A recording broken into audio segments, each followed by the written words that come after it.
Bible గ్రంథంలో దేవుడు మనందరికీ నానా విధాలుగా నానా రకాల అనుబంధాల్లో ప్రత్యక్షమయ్యాడు.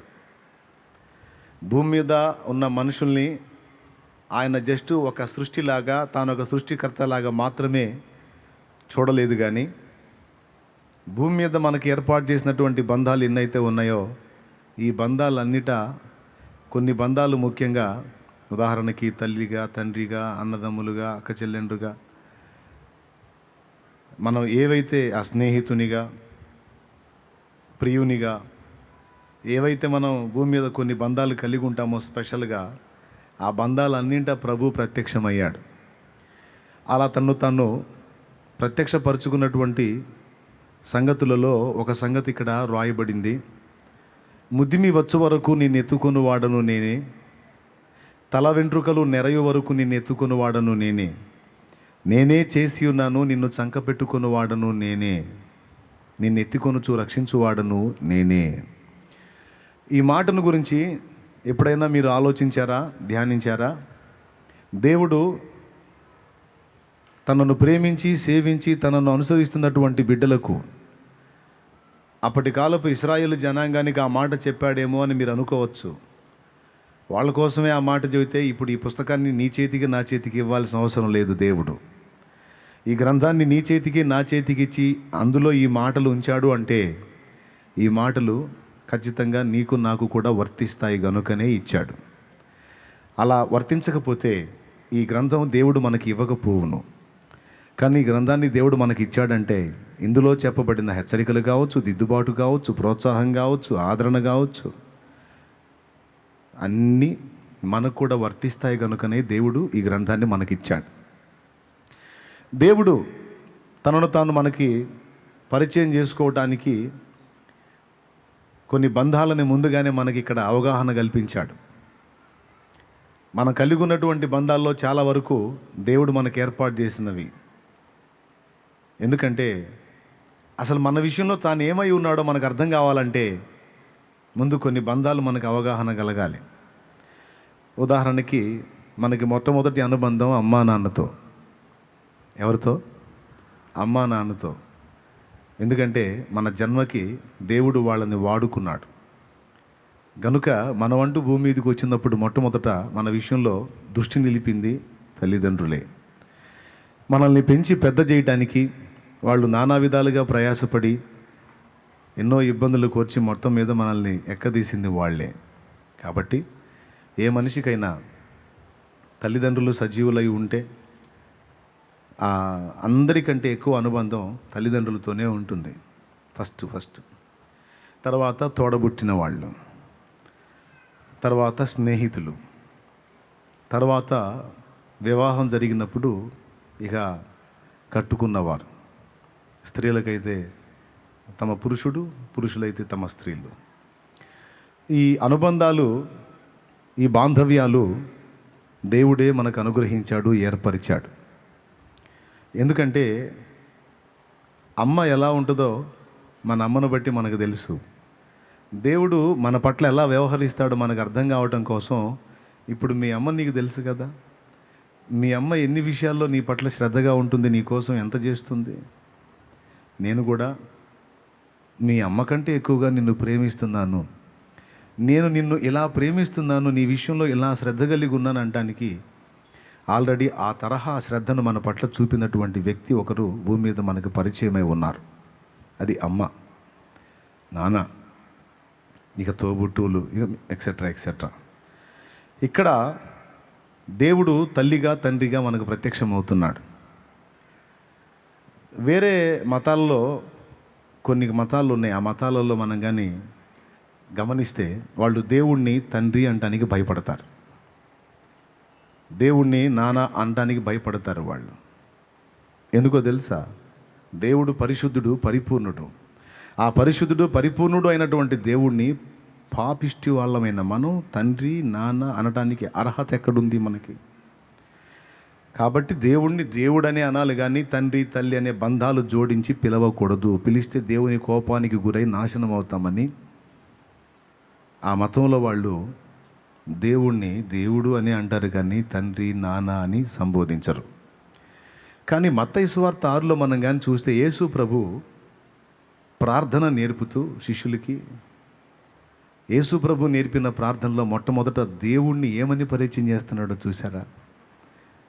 మీరు ప్రార్థన చేసేటప్పుడు ఇలా చేయండి, పరలోకమందున్న మా తండ్రి అని పిలవండి అన్నాడు. దేవుణ్ణి ఏమని పిలవమన్నాడో తెలుసా? నానా అని పిలువు. ఎందుకంటే మీ నాన్న నిన్ను ఎంత ప్రేమిస్తాడో అంతకంటే ఎక్కువ ఆయన నిన్ను ప్రేమిస్తున్నాడు.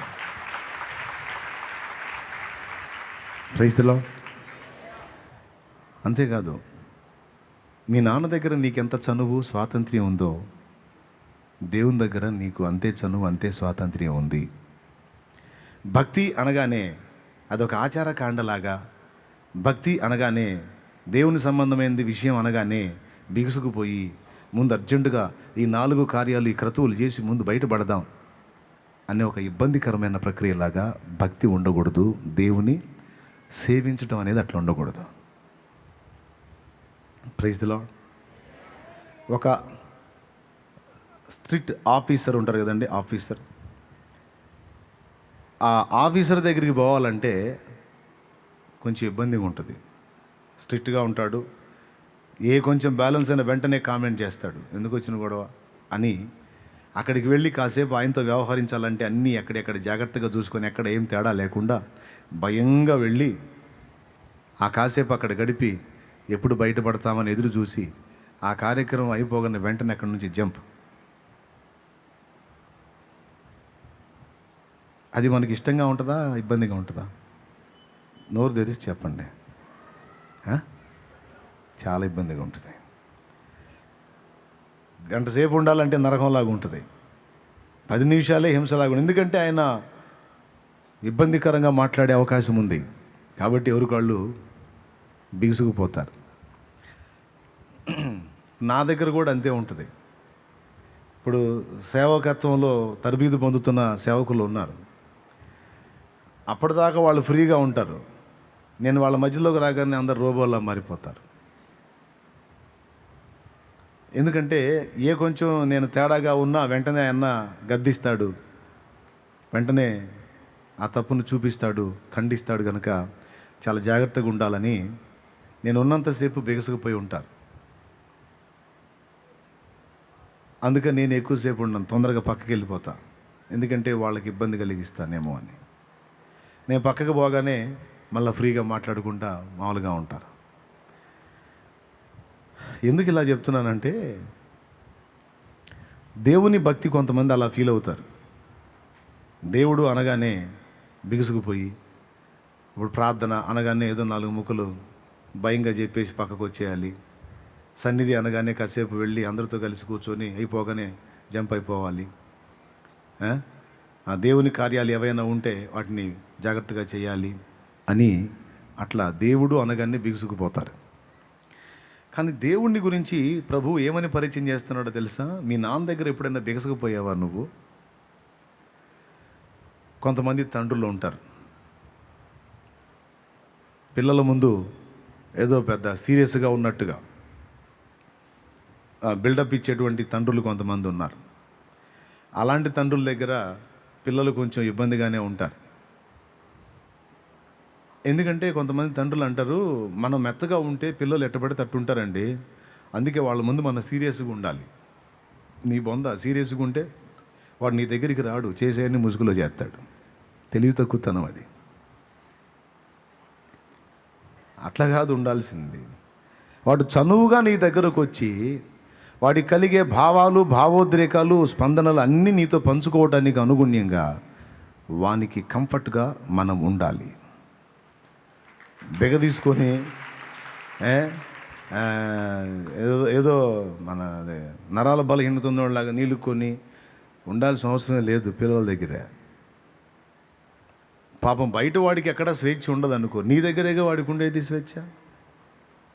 ఒక ఏజ్ వరకు వాడికి నీ దగ్గర పూర్తిగా స్వతంత్రత ఉండాలి.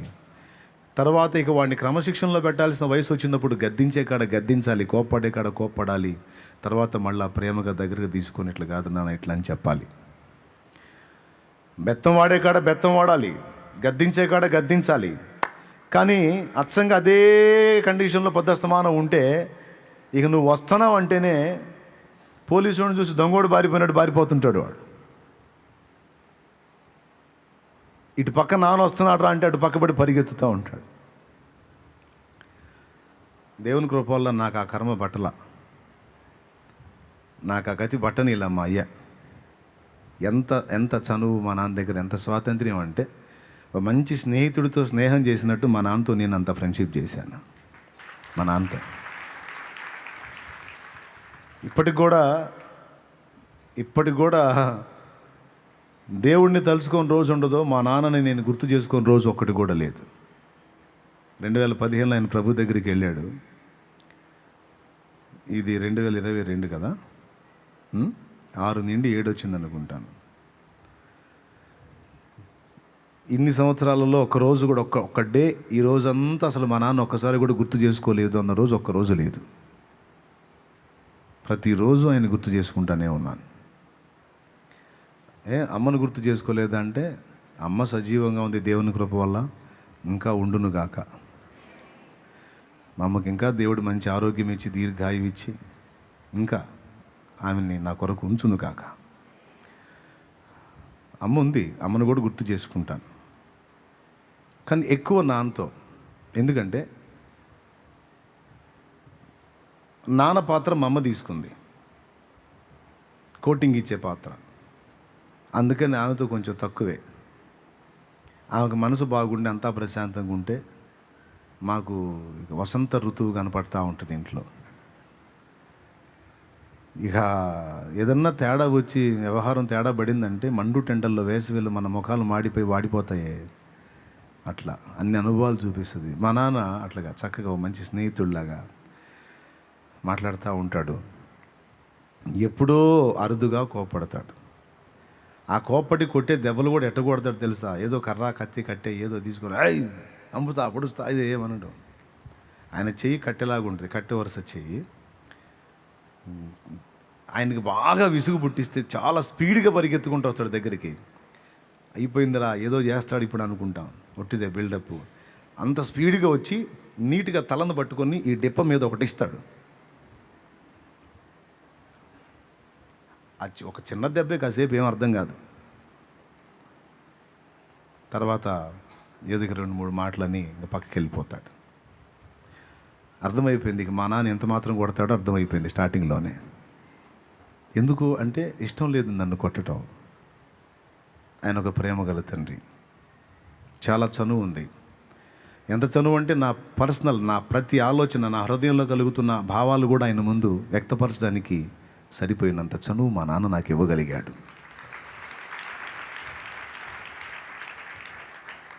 ఈరోజు నువ్వు నేను మనం కూడా కాస్త తండ్రులు అయ్యాం కదా. కొంతమంది తండ్రులు ఉన్నారు. పిల్లల విషయంలో జాగ్రత్తగా ఉండాలి. మన ప్రభావం వాళ్ళ మీద పడుతుంది. సీరియస్గా ఉండాలి, అది ఉండాలి, ఇది ఉండాలి అని మనం ఓవర్ యాక్షన్ చేస్తే అన్ని ముసుగులో చేస్తుంటాడు వాడు. చివరికి కొంప మునిగినాక మన దృష్టికి వచ్చింది. అవన్నీ వాడు కొంప ముంచిన దాకా ఎందుకు, ముందే నువ్వు అందుబాటులో ఉంటే ముందే బయటపడతాడు. ఈజీగా మనం క్యాచ్ చేసుకొని విషయాన్ని తప్పించవచ్చు, వాడిని సేవ్ చేయడానికి అవకాశం ఉంటుంది. లేకపోతే వాడితో పాటు మనం కూడా బుక్ అవ్వాలి, అందరం కలిసి బలి అవ్వాలి. ఎందుకు వచ్చిన గొడవ? సరే, భూలోకంలో తండ్రులు కొంతమంది స్వేచ్ఛను ఇవ్వచ్చు, ఇవ్వకపోవచ్చు. కానీ మన పరలోక తండ్రి దగ్గర మనకి ఎంతో స్వేచ్ఛ, చనువు, స్వాతంత్ర్యం ఉంది. స్ట్రిక్ట్గా ఉంటాడు, సీరియస్గా ఉంటాడు అన్న నాన్న దగ్గరికి ఏ కొడుకు కూతురు పోవడానికి ఇష్టపడరు. సాధ్యమైనంత వరకు వాడి ఇంట్లోకి ఎంటర్ అయ్యాడంటే నిలబడి పరిగెత్తుతారు, పరారవుతారు. దేవుడు మనకు అలా లేడు.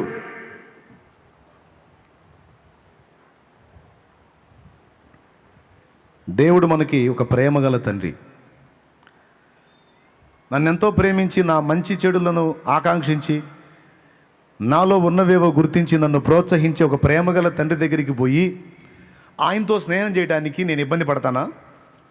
పెద్దగా చెప్పండి, నువ్వు ఇబ్బంది పడతావా? నిన్నెంతో ఇష్టపడి, నిన్నెంతో ప్రేమించి, నీ గురించి ఆలోచించి, నువ్వు ఇంత మంచి పని చేసినా నిన్ను ప్రశంసించి, భలే చేసావు నాయనా అని నిన్ను పొగడి ఘనపరిచి నువ్వు దొరికితే నీతో ఎన్నెన్నో విషయాలు పంచుకోవాలనే ఆకాంక్ష కలిగిన నాన్న నీకుంటే ఎక్కువ ఎవరితో గడపడానికి ఇష్టపడతావు నువ్వు? నిజం చెప్పవా, ఎవరితో గడపడానికి ఇష్టపడతావు నువ్వు? ఆయనతోనే గడపడానికి ఇష్టపడతావు. యేసయ్య చెప్తున్నాడు, ఆయన ఎవరనుకున్నారు? మీ నాన్న అంటున్నాడు. దేవుణ్ణి చూపించి మీ నాన్న. ఆయనతో గడపడానికి నీకు ఒక ఇబ్బందికరమైన కార్యక్రమం కాదు, ఇష్టమైన కార్యం కావాలి. ఎందుకంటే ఆయన దగ్గర నీకు చాలా స్వేచ్ఛ, చనువు, స్వాతంత్ర్యం అన్నీ ఉన్నాయి. కావాలంటే వెళ్ళి చూడు, ఆయనతో గడిపి చూడు, ఆయనతో మాట్లాడి చూడు. ఎక్కడన్నా నిన్ను ఇబ్బంది పెడతాడేమో. నువ్వు ఆయనకు సమీపంలోకి వెళ్ళలే కానీ నిన్ను ఎత్తుకొని ముద్దాడుకుంటాడు ఆయన. దేవుడు ప్రేమ కలిగిన తండ్రి.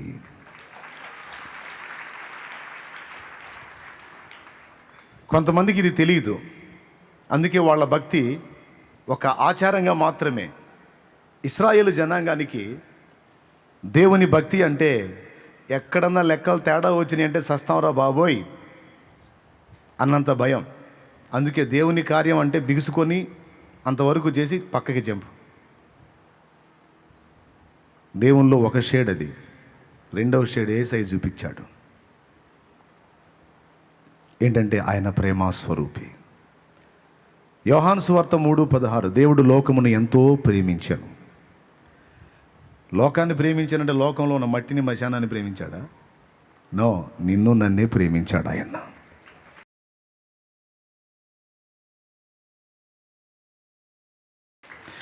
దేవుని ప్రేమ ఇదిగో జనులార భావంబునందెలియరే.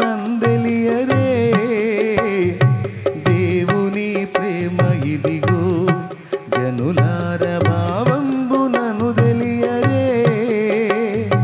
కేవలము నమ్ముకొని నా పరలోక జీవంబు మనకబ్బును. కేవలము నమ్ముకొని నా పరలోక జీవంబు మనకబ్బును. మానవుల రక్షింపను దేవుండు తన కుమారుని పంపెను. మానవుల రక్షింపను దేవుండు కుమారుని పంపెను. మన శరీరము దాల్చెను ఆ ప్రభువు మన పాపముకు దూరుడే. మన శరీరము దాల్చెను ఆ ప్రభువు మన పాపముకు దూరుడే. దేవుని ప్రేమ ఇదిగో జనులార భావంబునందెలియరే. దేవుని ప్రేమ ఇదిగో జనులార భావంబునందెలియరే. కేవలము నమ్ముకొని నా పరలోక జీవంబు మనకబ్బును. దేవునికి మహిమ.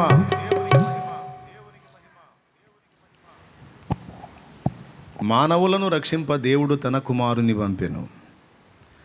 ఎంత ప్రేమ తండ్రి నేనంటే నీకు. తండ్రి అంటే నీకోసం నా అద్వితీయ కుమారుని బలి చేయునంత ప్రేమ కుమారుడా, కుమారి అంటాడు. ప్రాణం పెట్టిన యేసయ్యదే కాదు, తనెంతో ప్రేమించే తన ప్రియకుమారుడైన యేసయ్యను మన కోసం ఆహుతిగా అప్పగించిన తండ్రిది ఇంకా గొప్ప త్యాగం. దేవునికి స్తోత్రం కలుగును గాక. తండ్రిది ఇంకా గొప్ప త్యాగం. తన రొమ్మును ఆనుకొని ఉన్న అద్వితీయ కుమారుడు, జనితైక కుమారుడు తనని ఎక్కడ ఇబ్బంది పెట్టలేదు. ఒక్క చోట కూడా తన సొంత చిత్తం నెరవేర్చుకున్నట్టుకు తండ్రి చిత్తానికి ఎదురు రాలేదు. కంప్లీట్గా తండ్రి చిత్తమును 100% నెరవేర్చి తండ్రి చిత్తమే తన చిత్తం అన్నట్లుగా తను అప్పగించుకొని తాను ఒక ప్రత్యేకమైన వ్యక్తి అయి ఉండి కూడా తను తండ్రి తను ఎక్కడ వేరు అన్న అభిప్రాయం కనబడకుండా పూర్తిగా ఒక్కరే అన్నట్టు చూపించిన యేసు ఎంత గొప్పవాడు.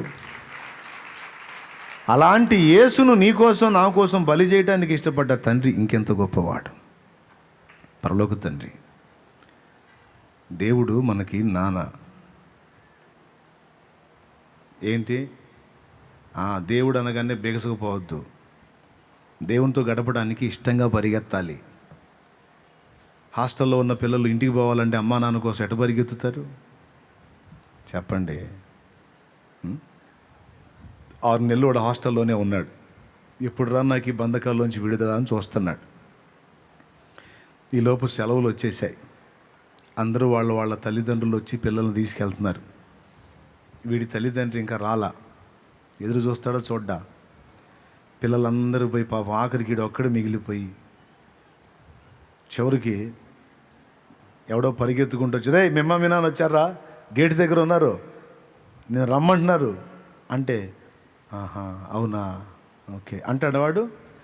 మిమ్మ మీ నాన్న వచ్చారు అన్న మాట వినపడగానే ముందు గదిలోకి పరిగెత్తి ఆ బ్యాగ్ తీసుకొని ఎదురు ఏముంది కూడా చోటిక పరిగెత్తుతాడు.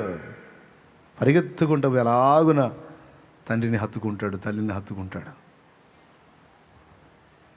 చేయడా పని వాళ్ళు ఎత్తుకొని అలా ముద్దాడతారు. వాళ్ళు తీసుకొచ్చింది ఏదో తిను, ఇది తినరా. ఫస్ట్ ప్రేమ ఏంటంటే ఏదో తిండి తెస్తారు ముందు వాడికి, మేత తీసుకొచ్చి వెంటనే అది అందించేస్తారు. అది తింటా వాడిగా నాన్నకెళ్ళి చూస్తాడు, అమ్మకెళ్ళి చూస్తాడు. సంతోషం, అమ్మయ్య నాకు ఆ జైలు జీవితం పోయిందయ్యా, ఇప్పుడు మా అమ్మ మా నాన్నతో ఉండొచ్చు. ఆనందం. దేవునికి మహిమ. హల్లెలూయా. అది ఆనందకరమైన క్రియ లేకపోతే వాడికి హింసాత్మకమైన క్రియ? అయిపోయినాక సెలవులు అయిపోయినాక మళ్ళీ తెచ్చి వదిలిపెడతారు చూడు. ఖాళీ అప్పుడు వాడి స్కూలు వాడి హాస్టల్ ఎలా కనపడే తెలుసా? పాతాళ బిలంలా కనపడింది.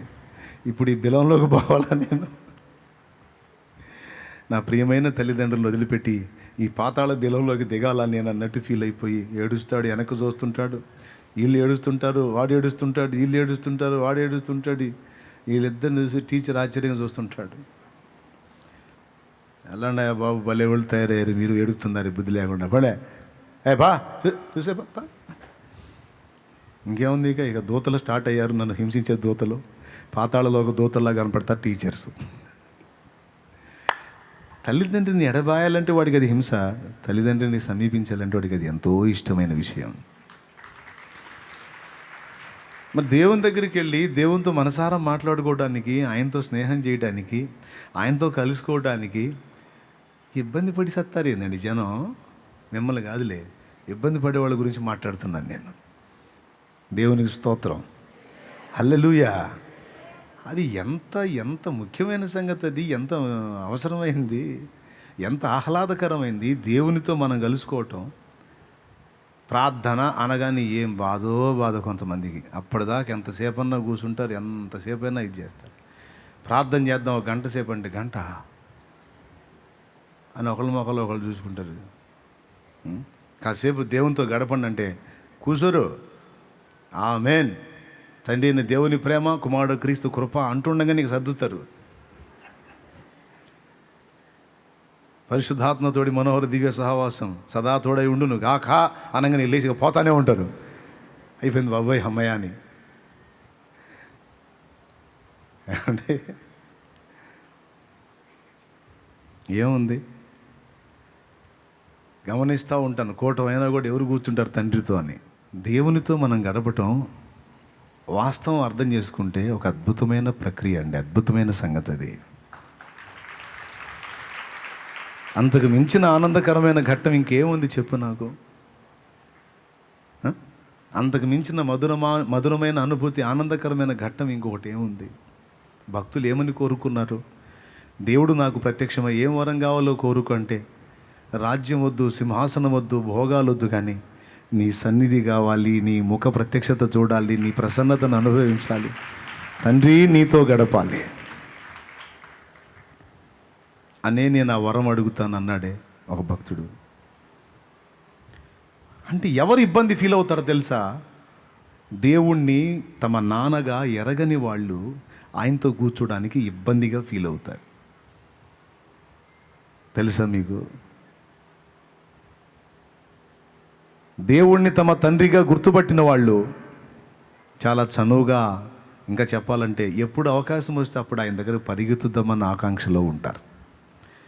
ఇక్కడ కూర్చున్న వాళ్ళలో కొంతమంది దేవుణ్ణి అలా ఎరిగిన వాళ్ళని నేను చూశాను తండ్రిగా. వాళ్ళకి ఇష్టమైంది ఏంటో తెలుసా? ఆయనతో ఎప్పుడు అవకాశం దొరికితే అప్పుడు వెళ్ళి పిచ్చాపాటి మాట్లాడటం వాళ్ళకి ఇష్టం. డేవిడ్ బ్రైనార్డ్ అనే దైవజనుడు అన్నాడు, ఆహా, నా తండ్రితో గడిపేటువంటి ఒక గంట సమయం ఈ అధమలోక సుఖాలన్నీ అధిగమించేటట్లు చేస్తుంది కదా నన్ను అన్నాడు.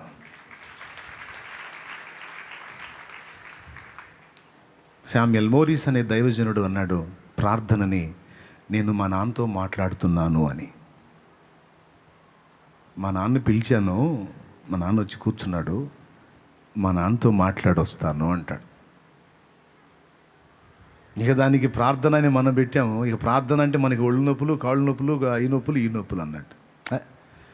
శామ్యూయల్ మోరిస్కి వాళ్ళ నాన్నతో మాట్లాడటం ప్రార్థన అంటే. ప్రార్థనకు ఆయన పెట్టిన పేరు నాన్నతో మాట్లాడుట. ప్రతిరోజు నా హృదయంలో కూడా ఆశ అది. శామ్యూయల్ మోరిస్ అంటే ఆయన. డేవిడ్ బ్రైనార్డ్ ఫోటో కూడా దొరుకుతుంది. డేవిడ్ బ్రైనార్డ్, ఆహా, నా తండ్రితో ఒక గంట గడిపితే ఈ అధమలోక సుఖాలు ఏవి కూడా దానికి సాటి రావు కదా అంటాడు. తండ్రితో గడిపే ఆ మధురమైన అనుభవం. మానవుడు వెతికే మనశ్శాంతి, ఆనందం, సంతోషం, సమాధానం, నెమ్మది, ప్రశాంతత అన్నీ ఆయన సన్నిధిలోనే ఉన్నాయి. Praise the lord, praise the lord. మీలో ఎంతమందికి తండ్రితో గడపటం, అది ప్రార్థన కావచ్చు, వాక్య ధ్యానం కావచ్చు, దేవునితో కూర్చోవటం, దేవునితో టైం స్పెండ్ చేయటం, మీలో ఎంతమందికి అదొక ఇష్టమైన ప్రక్రియగా ఉంది? చేతులు ఎత్తండి. నిజమేనా? ఇప్పుడు ఇన్ని విన్న తర్వాత చేయి ఎత్తకపోతే బాగుండదని చేయి ఎత్తుతున్నారా? నిజమేనా? ఎంత ఎంత హ్యాపీ.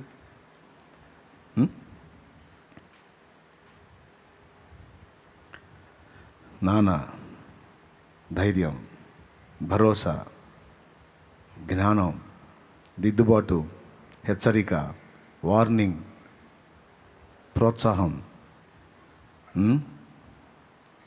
నాన్న బాధ్యత అన్నీ ఉంటాయి ఆయన దగ్గర. అన్నీ కలిపి నాన్న. అమ్మ ఆదరణ, కవరింగ్, సర్దుబాటు. రే ఏంట్రా నువ్వు చేసిందని నానంటే, ఫోన్లే వాడు చిన్నోడు కదా, వాడికి ఏం తెలుసు అని ఎన్నోసార్లు తిట్లు తింది, తన్నులు కూడా తింది అమ్మ.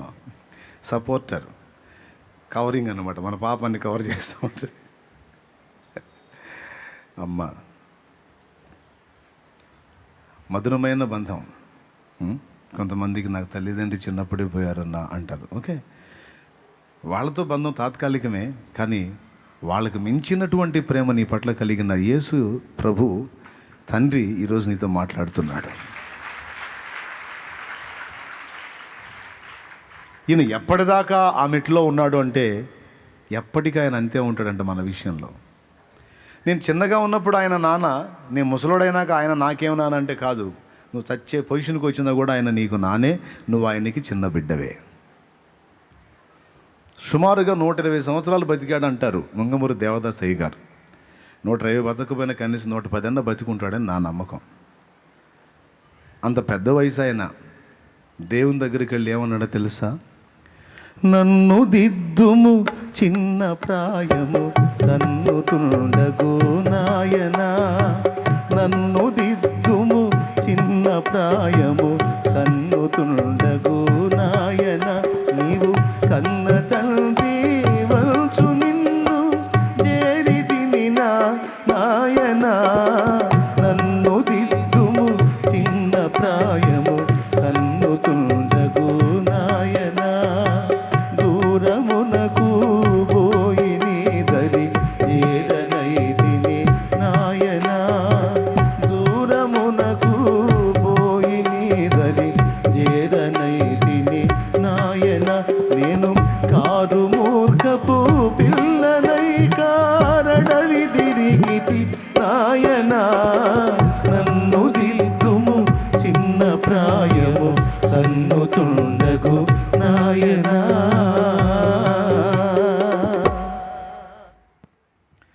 కమ్మని పాట.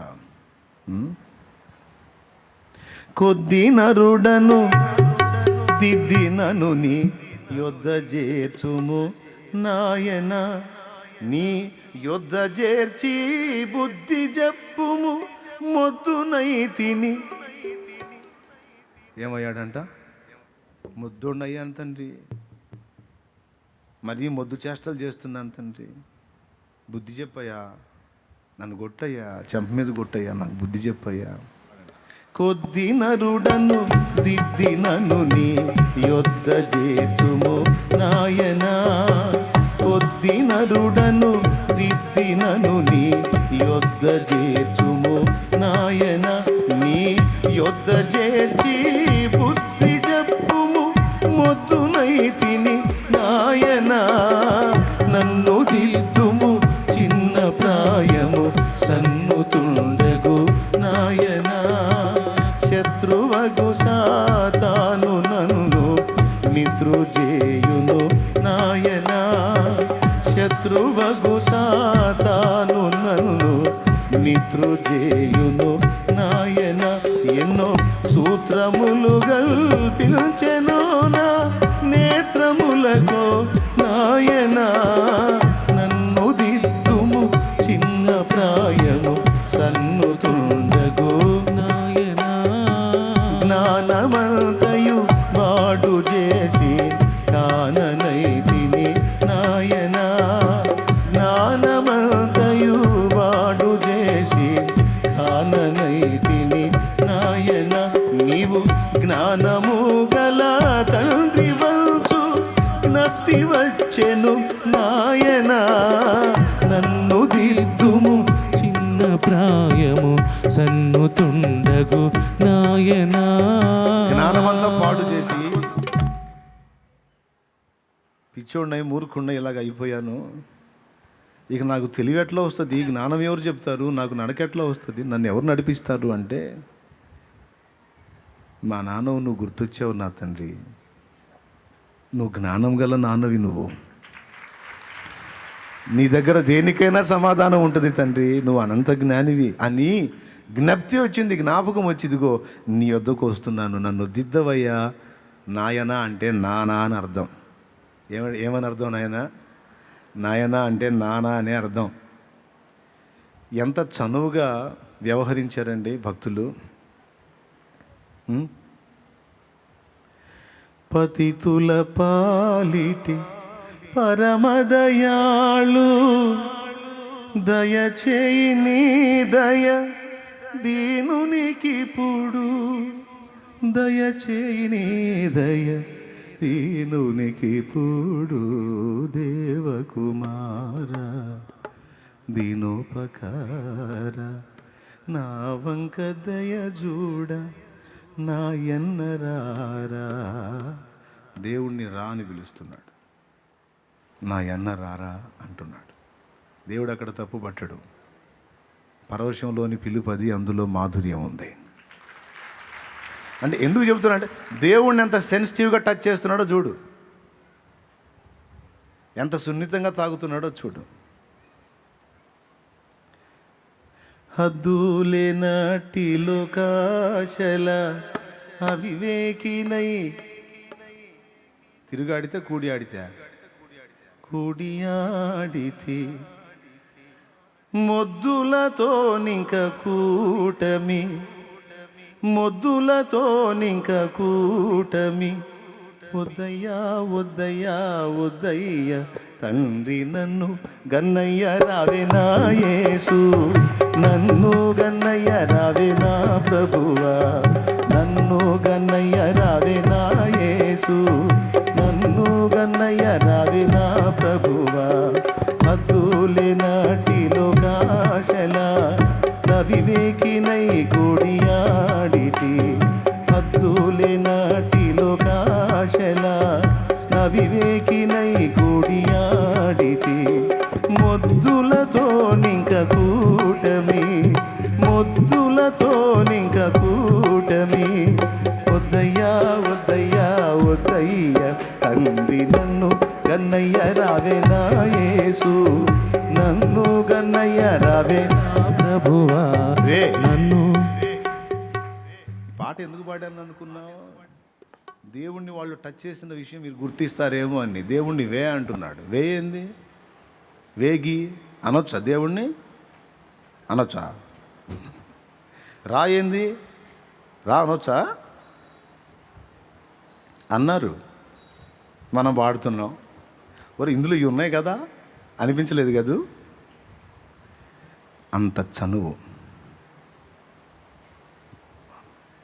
మా అమ్మ వాళ్ళ నాన్ననే ఈ వే అనే పదం వాడిద్ది. అయ్యా ఏందే నువ్వు అంటది. మీరు అనలేదా? అంటే చేయొత్తండి. ఏంది? బుద్ధి లేదా? చనువు.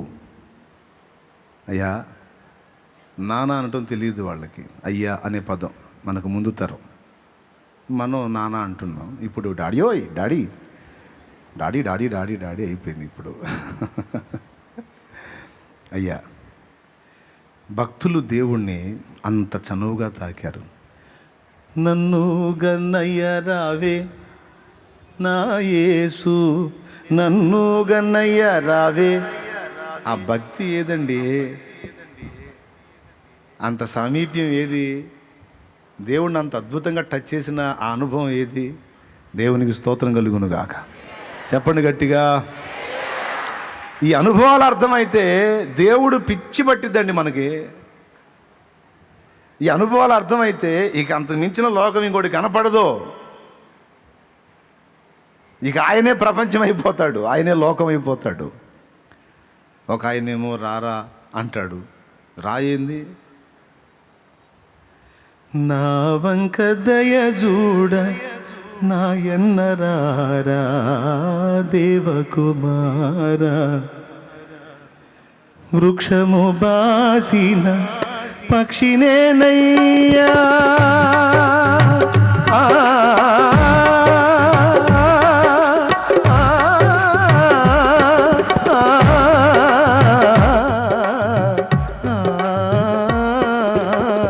వృక్షము బాసిన పక్షినేనయ్యా, శిక్షించి అయినా రక్షించవయ్యా, శిక్షించి అయినా రక్షించవయ్యా. దేవకుమారా దీనోపకారా, దేవకుమారా దీనోపకారా, నా వంక దయ చూడ నాయన్నరారా, నా వంక దయ చూడ నాయన్నరారా, దేవకుమారా దీనోపకారా.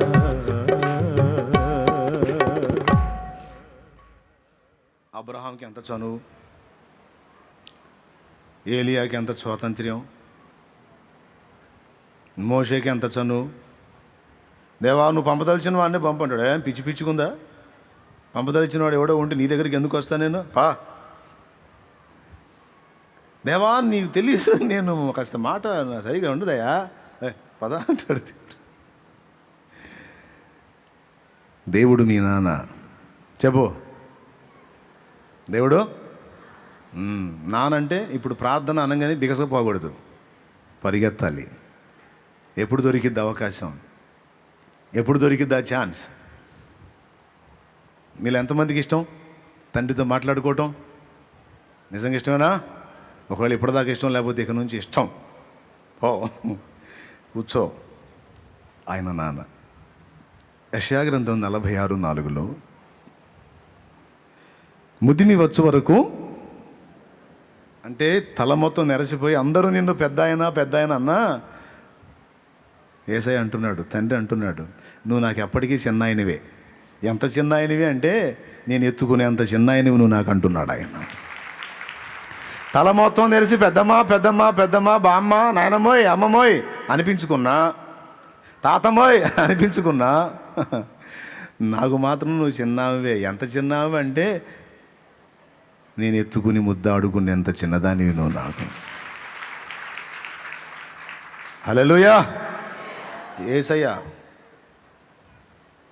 ఏమండి, దేవుడు పర్సనాలిటీలో పెద్దోడే, వయసులో కూడా పెద్దోడే.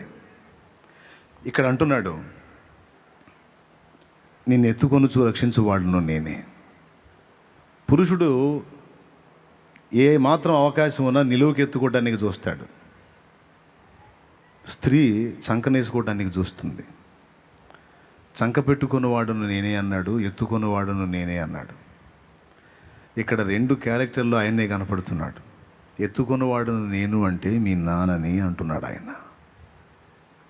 చంక పెట్టుకున్నవాడును నేనే అంటే అమ్మ పాత్రలోకి వచ్చాడు. అక్కడ మీ అమ్మను కూడా నేనే అన్నాడు. ఆడ మనిషికి ఏ కొంచెం అవకాశం దొరికినా చంకనేయటానికి ట్రై చేసింది. పురుషుడికి బిడ్డను చంకనెత్తుకోవటం అవమానం, అట్ట ఫీల్ అవుతాడు. వాడు ఎంత బరువు ఉన్నా సరే, ఒక్కొక్క పిల్లగాడు ఉంటాడు, వాడు పిల్లోడే కానీ మంచి వెయిట్ ఉంటాడు, గోడ జారిపోతుంటుంది వాడిని మేలేక, అయినా సరే ఏడ్చగలాడుతా నిలువునే ఎత్తుకుంటాడు కానీ చంకనేసుకోడు, అవమానంగా ఫీల్ అవుతాడు. కానీ స్త్రీ ఏ కొంచెం ఛాన్స్ ఉన్నా చంకనేసుకుంటుంది. ఇక్కడ ఎత్తుకుంటాను నేనే అన్నాడు, చంక పెట్టుకుంటాను నేనే అన్నాడు. ఎత్తుకుంటాను అన్న కాడ మీ నాన్నని అంటున్నాడు, చంక పెట్టుకుంటాను అన్న కాడ మీ అమ్మని అంటున్నాడు ఆయన. బాగుంది. ఇక ఆయన గురించి వర్ణించుకుంటాం, ఆ ఒక్కడి గురించి మాట్లాడుకుంటాం పోతే మనకు తెల్లారిద్ది. ఇప్పుడు ఇందులో మనకు పాఠం ఏంటి? ఏదో పాఠం ఉండాలి కదా, ఆ పాఠం దగ్గరికి వస్తా. ఆయన గురించి అలా వర్ణించి మాట్లాడాలి, ఆ భక్తులు ఆయన్ని స్పర్శించిన తీరుని మీకు నేర్పించాలని నాకు చాలా ఆసక్తిగా ఉంటుంది. ఏం లేదు, నేను అందించిన ఆ స్పర్శలో నువ్వు అందుకోగలిగావంటే నిన్ను జడగొట్టడం ఎవడి వల్ల కాదు. అది నా బాధ. దేవుణ్ణి అందుకోవాల్సిన రీతిలో నువ్వు అందుకున్నావంటే, కలుసుకోవాల్సిన రీతిలో కలుసుకున్నావంటే, దేవుని సహవాసం యొక్క రుచి నువ్వు ఎరిగావంటే, ఇక నిన్ను ఎదుర్కోవడం, నిన్ను జడగొట్టడం ఏ దెయ్యంగాడి వల్ల కాదు, ఏ లూసిఫర్ వల్ల కాదు, ఏ సైతాన్ వల్ల కాదు, ఎవడి వల్ల కాదు. అంత అద్భుతమైన అనుబంధం ఏర్పడింది. దానికోసమే ఇంతసేపు ప్రసంగం. దేవునికి మహిమ. నాకైతే నిజం చెబుతున్నా, నాకు అదే ఇష్టం. ఊళ్ళో ఉండటం కన్నా అడవిలో ఉండటం ఇష్టం నాకు. ఇదేం పిచ్చిరా అంటారేమో. అడవిలో అయితే ఎవడు ఉండడు, ఏసై ఉంటాడు, ప్రశాంతంగా మాట్లాడుకోవచ్చు. ఎక్కడ అంత చోటు దొరికితే అక్కడ గుడి చేసుకుంటూ ఉంటా. ఎక్కడ అంత సందు దొరికితే అక్కడ గుడి చేసుకుంటూ ఉంటా. ఎందుకురా ఈ గుడిసెలేందంటారు. అంతకుముందు ఒక దగ్గర గుడి చేసుకున్నా, ఇప్పుడు ఇంకో చోట గుడి చేస్తారా. చూపిస్తాలే ఆ గుడిసెలన్నీ మీకు చూపిస్తా. ప్రార్థన చేసుకోవటానికి ఏకాంత ప్రార్థన కోసం చిన్న పాక. ఎవరుండ్రు ఇక అక్కడ? నేను, నా తండ్రి. మీరు నమ్మండి నమ్మపోండి, కూటం అయిపోయిద్దా? పోయి కాసేపు ఇక తిని నిద్రపోదాం అనిపించదు నా మనసు. వెళ్ళిపోయి ఏకాంతంగా దేవునితో కూర్చుందాం అని అనిపిస్తుంది. మరి మీకేమనిపించద్దు నాకైతే తెలీదు. ఏ కొంచెం ఖాళీ దొరికినా నా మనసు గట్టే లాగుతూ ఉంటుంది. మీరు కూడా అలా కనెక్ట్ అయితే ఎంత బాగుండు. మీకు కూడా అలాగే దేవాసక్తి కలిగితే ఎంత బాగుండు. తప్పకుండా మీకు ఉందిలే ఆల్రెడీ. నాకంటే మీరే మంచివాళ్ళు, ఇంకా ఎక్కువ. నాకంటే మీరే ఎక్కువగా దేవుణ్ణి హత్తుకుంటారు. ఆమేన్, ఆమేన్. సరే, దేవుడు తను గూర్చి తాను తల్లిగా తండ్రిగా చెప్పుకుంటున్నాడు. దేవుళ్ళలో రెండు షేడ్స్ మనం చూడొచ్చు. పురుషుని పాత్ర, స్త్రీ పాత్ర. రెండు అనుభవాలు కలిగి ఉన్నాడు ఆయన. ఆదికాండంలో దేవుడు మన స్వరూపమందు మన పోలిక చొప్పున నరులను చేయుదుము అన్నాడు. నరులను చేయుదుము అన్నప్పుడు దానికి ముందు ఏమన్నాడు? ఆదికాండం 1:26లో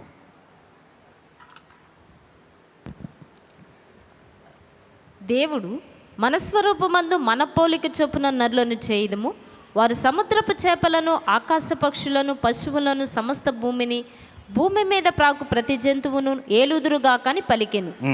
దేవుడు తన స్వరూపమందు నరుని సృజించెను, దేవుని స్వరూపమందు వాణ్ణి సృజించెను, స్త్రీని గాను పురుషుని గాను వారిని సృజించెను. ఈ మాటను ఎప్పుడన్నా ఆలోచించారా? స్త్రీ కూడా దేవుని స్వరూపంలో భాగమేనట. దేవునికి స్తోత్రం కలుగును గాక. అర్థమైందా? మన స్వరూపమందు మన పోలిక చొప్పున నరులను చేయుదుమన్న ఆ దేవుడే తన స్వరూపమందు తన పోలిక చొప్పున వారిని చేశాడు అని ఫస్ట్ ఏమెత్తాడు? స్త్రీని గాను పురుషుని గాను వారిని చేసెను.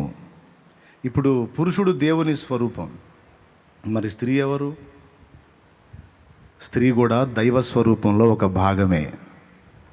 స్త్రీని ఎప్పుడూ తక్కువ చేయడానికి లేదు. దేవునికి స్తోత్రం. నాణ్యానికి ఒక పక్క రూపం పురుషుడైతే మరో పక్క స్త్రీ. ఈ రెండు తత్వాలు ఎరిగి ఉన్నవాడు కనుకనే ఆయన దేవుడు. భగవంతుడు అనే మాటలోని అంతర్లీనంగా ధ్వనించే అర్థం కూడా ఇదే. తర్వాత మీరు తెలుసుకోండి భగవంతుడు అంటే అర్థం ఏంటో. కాబట్టి ఇప్పుడు ఇక్కడ ఉన్న మనందరం పురుషులు స్త్రీలు అందరూ ఉన్నారు. దేవుడు మనకి అమ్మగా తను తాను ప్రత్యక్షపరుచుకున్నాడు. అమ్మగా అపోస్తలుడైన పౌలు తను గూర్చి తను సంఘానికి పరిచయం చేసుకునేటప్పుడు ఒక చోట, స్తన్యమిచ్చు తల్లి తన చంటి పిల్లలను గారవించినట్లు మేము మీ మధ్య సాధువులమై ఉంటిమి అనే మాట వాడతాడు. అంటే పాలిచ్చేటువంటి అమ్మ వలె పౌలు తన్ను తాను సంఘం ఎదుట పోల్చుకున్నాడు. దేవుడు తల్లిలాగే పోల్చుకున్నాడు. ఒకసారి చూస్తారా? యెషయా గ్రంథం 49వ అధ్యాయము 14వ వచనం త్వరగా చూడండి. యెషయా గ్రంథం 49:14 త్వరగా. అయితే సియోను యెహోవా నన్ను విడిచిపెట్టి ఉన్నాడు, ప్రభు నన్ను మరచి ఉన్నాడని అయితే సియోను యెహోవా నన్ను విడిచిపెట్టి ఉన్నాడు, ప్రభు నన్ను మరచి ఉన్నాడని అనుకొనుచున్నది. స్త్రీ తన గర్భమున పుట్టిన బిడ్డను కరుణింపకుండా తన చంటి పిల్లను మరచునా? వారైనా మరచుదురు గాని నేను నిన్ను మరుమోను. చూడుము నా అరచేతుల మీదనే నిన్ను చెక్కి ఉన్నాను, నా ఎరచేతుల మీదనే నిన్ను చెక్కి ఉన్నాను. నీ ప్రాకారములు నిత్యము నా ఎదుటనున్నవి. దేవునికి స్తోత్రం కలుగును గాక. హల్లెలూయా. అయితే సియోను అనుకుంటుంది, ఏమని అనుకుంటుంది? యెహోవా నన్ను విడిచిపెట్టి ఉన్నాడు, ప్రభువు నన్ను మరచి ఉన్నాడని అనుకొనుచున్నది. స్త్రీ తన గర్భమున పుట్టిన బిడ్డను కరుణింపకుండా తన చంటి పిల్లను మరచున, వారైనా మరచుదురు కానీ నేను నిన్ను మరువను అన్నాడు. మీ అమ్మ నిన్ను మర్చిపోయిద్దేమో ఏదన్నా ఒక జామున ఒక పూట, కానీ నేను నిన్ను మరువను, మరువజాలను. ఒక్క పూట ఒక గడియ కూడా నేను మరువలేదు అని ఘంటాపదంగా చెప్తున్నాడు దేవుడు. రైట్. దేవుడు మనకు తండ్రిగాను తల్లిగాను కూడా ప్రత్యక్షమవుతున్నాడు. ఈరోజు భూలోకంలో తయారు చేయబడినటువంటి సంఘం, భూలోకంలో నుండి తయారు చేయబడుతున్న సంఘం స్త్రీతోనే పోల్చబడింది, స్త్రీగానే పోల్చబడింది, అభివర్ణించబడింది. వధువు అంటే పురుషుడా స్త్రీయా? వరుడు అంటే రైట్. వరుడు ఎవరు? వధువు ఎవరు? సంఘం ఎవరితో పోల్చబడింది? స్త్రీతో పోల్చబడింది. ఈ స్త్రీతో పోల్చబడిన సంఘం దేవుని నుండి, దేవుడు తల్లిగా తను తాను అభివర్ణించుకున్నాడు కనుక దేవుని నుండి అన్ని విషయాలు నేర్చుకున్న బద్దురాలై ఉంది. వాటన్నిటిలో ఒకే ఒక్క పాయింట్ మీకు చెప్పి ప్రార్థన చేస్తా. ఒకే ఒక్క పాయింట్ మీకు చెప్పి ప్రార్థన చేస్తా. సంతోషంగా స్తోత్రం చెప్పండి. అవునా? రైట్. తప్పకుండా.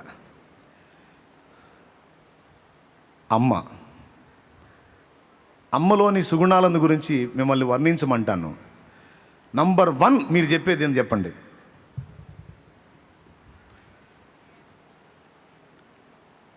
అమ్మలోని సుగుణాలు చెప్పమని నేను మిమ్మల్ని అడుగుతా. మీరు మొదలుపెట్టండి. మొదలుపెట్టి నంబర్ 1 ఏం చెబుతారో చెప్పండి. పెద్దగా చెప్పండి. ఇంకా ఏమైనా చెబుతారా? సహనం. ప్రేమ ఉంటేనే సహనం. ప్రేమ లేకపోతే సహనం ఎక్కడ? పగిలిపోద్ది. చెప్పు. ప్రేమే. రైట్. ప్రేమను బట్టే సహనం, ప్రేమను బట్టే ఓపిక, ప్రేమను బట్టే త్యాగం, ఎక్సెట్రా మొత్తం కలిసి దేన్ని బట్టి? ప్రేమ. దేవుడు తను గురించి తను ఏం చెప్పుకున్నాడు? అమ్మని అన్నాడు. అంటే అమ్మలో నుంచి నేర్చుకోవాల్సిన సుగుణం ఏదో ఉంది మొత్తానికి. మనం అందులో నేను చెప్పాలనుకుంటే మొట్టమొదటిది ప్రేమే. మధ్యలోది ప్రేమే, చివరిది కూడా ప్రేమే. ఈరోజు సంఘం మొత్తం ఇక్కడ కూర్చున్న వాళ్ళు కానీ, లైవ్ ద్వారా వినేవాళ్ళు కానీ, తర్వాత వినబోతున్న వాళ్ళు కానీ అత్యవసరంగా గుర్తుపెట్టుకొని మర్చిపోకుండా సాధన చేయాల్సింది దైవ ప్రేమని. దేన్ని? దైవ ప్రేమని. దేవుడు ప్రేమాస్వరూపి అన్నది యోహాను పత్రిక. ప్రేమే ప్రభు, ప్రభువే ప్రేమ. ప్రేమ లేనివాడు దేవుని ఎరగడు. ప్రేమ కలిగి ఉండటానికి ప్రయాసపడండి. శాశ్వత కాలం నిలుచున్నది ప్రేమ, వీటిలో శ్రేష్టమైంది ప్రేమ అని ఈ ప్రేమని ఎంత హైలైట్ చేసి మాట్లాడుతుందో వాక్యం, దైవ వాక్యం. అవునా? రైట్. ఇంతగా పరిశుద్ధ గ్రంథంలో ప్రశంసింపబడి, ఘనపరచబడి, గౌరవించబడినటువంటి లక్షణం, సుగుణం, స్వభావం ఏదైనా ఉందంటే అది శ్రేష్టమైనది ప్రేమ.